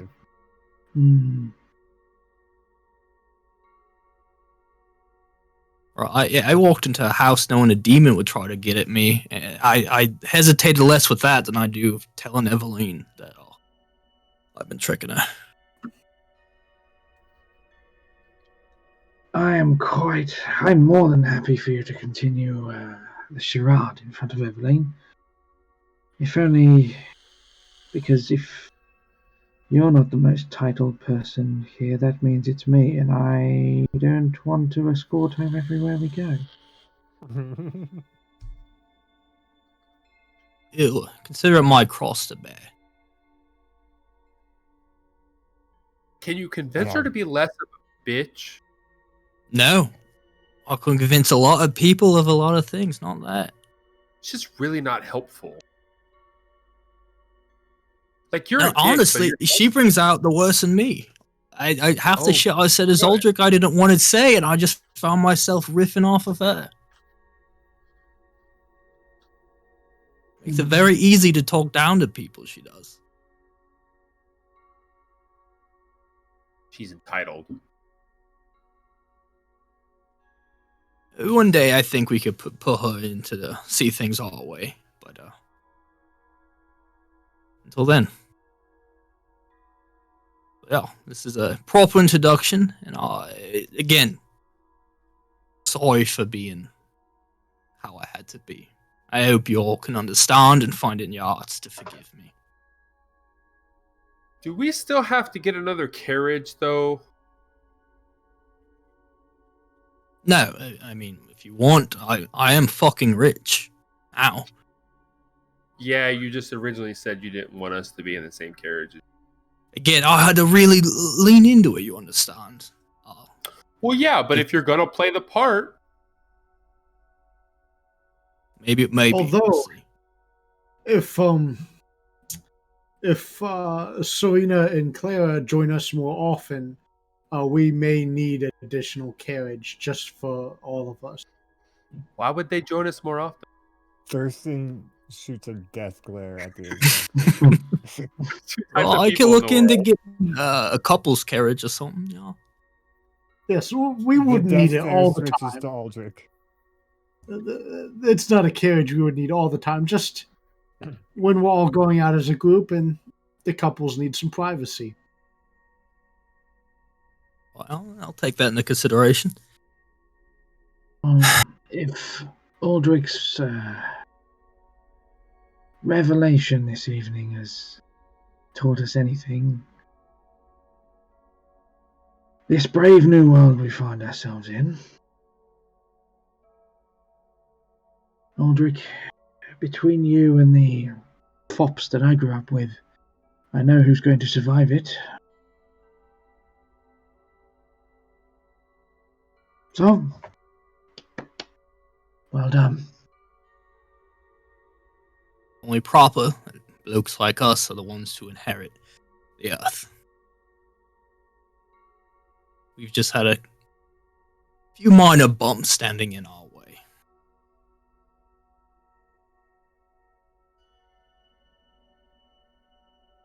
Where are we at again? We're in a really nice part of the business. We're in a nice room in a not so nice business. Gotcha. This was like the East End City place, of wasn't Would it? it be a Okay. place where mortals would come at all? Yes. So I assume there would be a place to make tea. Yep. It's fucking Britain. You bet your fucking eyeball there are. Yeah. So in the middle of all this Everywhere. right now, Alistair would start making tea. As soon as I notice him doing that, I go, "Ah, yes, this does count for celebration." Do you know how to make tea? I have no fucking idea. I'm sure Alistair would. I know I you do, know how to make Muscavian. tea. Okay. My character came from the posh background. I know how to make tea. Nitro That would doesn't. give you less of a reason to know how to make tea. People Oh, know how to that's order right. tea. Yeah, you're For right. you. Yeah, you're right. Never mind.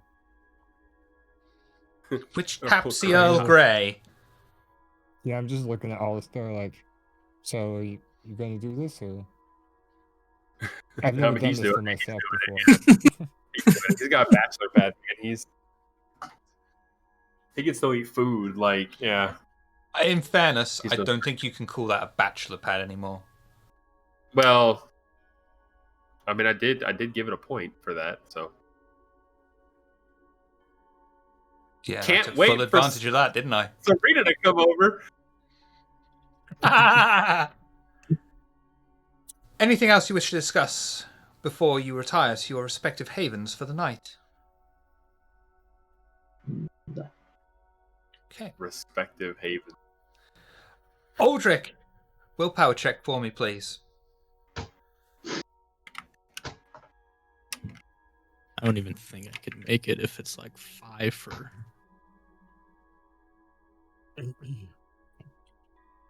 You could have made it, but unfortunately, you are unable to resist the call of the house, and you will be sleeping in the house for the week. Dementation willpower hit. Boys' night. Sir Drake, willpower check for me, please. I already told it to fuck off. Do I have to do this? Yeah? Yeah. You are unable to resist the call of the house and will be sleeping in the house. Thurston, willpower check, please. You are unable to resist the call of the house and will also be sleeping in the house. Everyone Damn. else will be going to their respective havens. So, that'll be it for this week. And I've got so much to play with for next week, I have no idea where the fuck I'm even going to start sending you. Good. See how you like it. Aldrich, who are you and where can we find you? Who am I? I'm Bully. I run games over at Table Goth, who plays vampires and other things. We're starting Cult of Blood Gods in a couple weeks. Very excited for that. This weekend I'm running some stuff for Virtual Horror Con. Let's go to our YouTube. We got stuff there. Excellent. The YouTube is linked in chat. Alistair, who are you? Where can we find you? Hi, I'm here. At this point, I sometimes stream on Friday. It's been ridiculous. The good news is all the stuff that I've been working my ass off towards is over.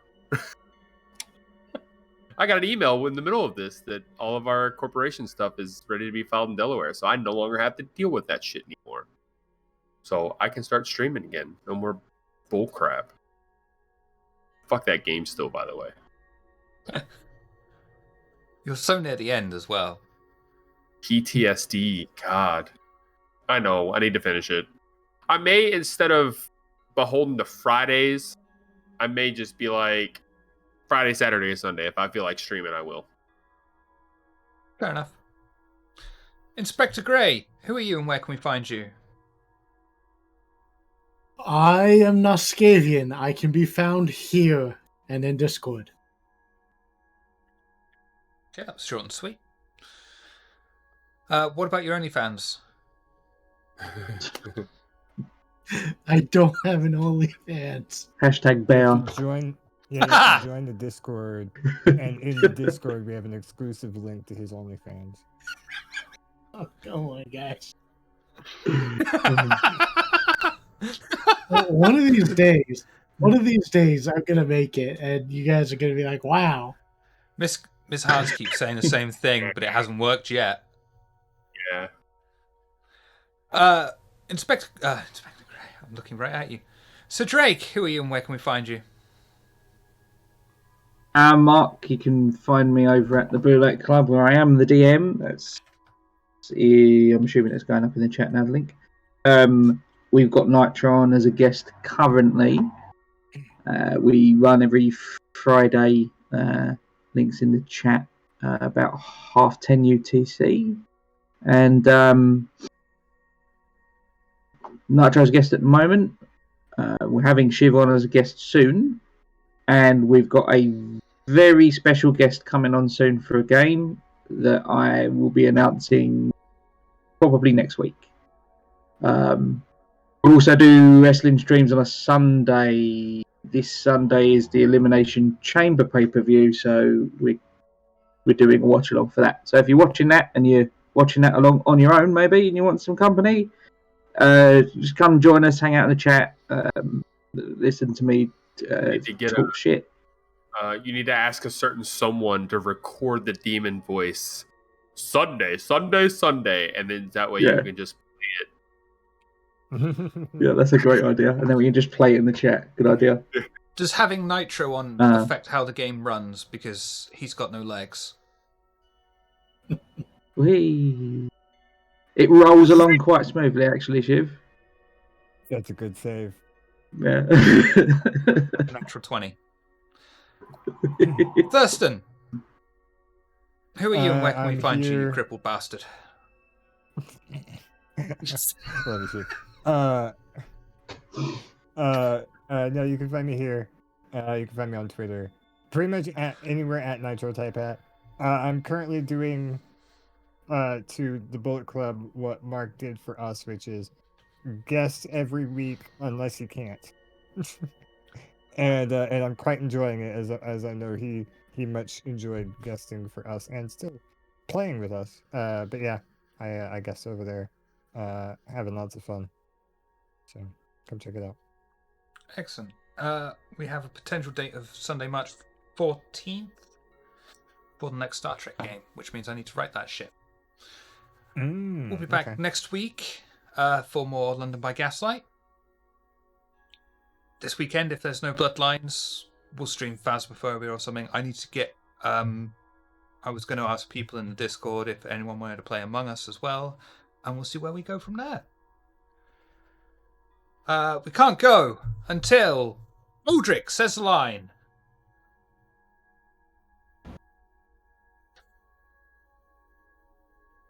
Good night.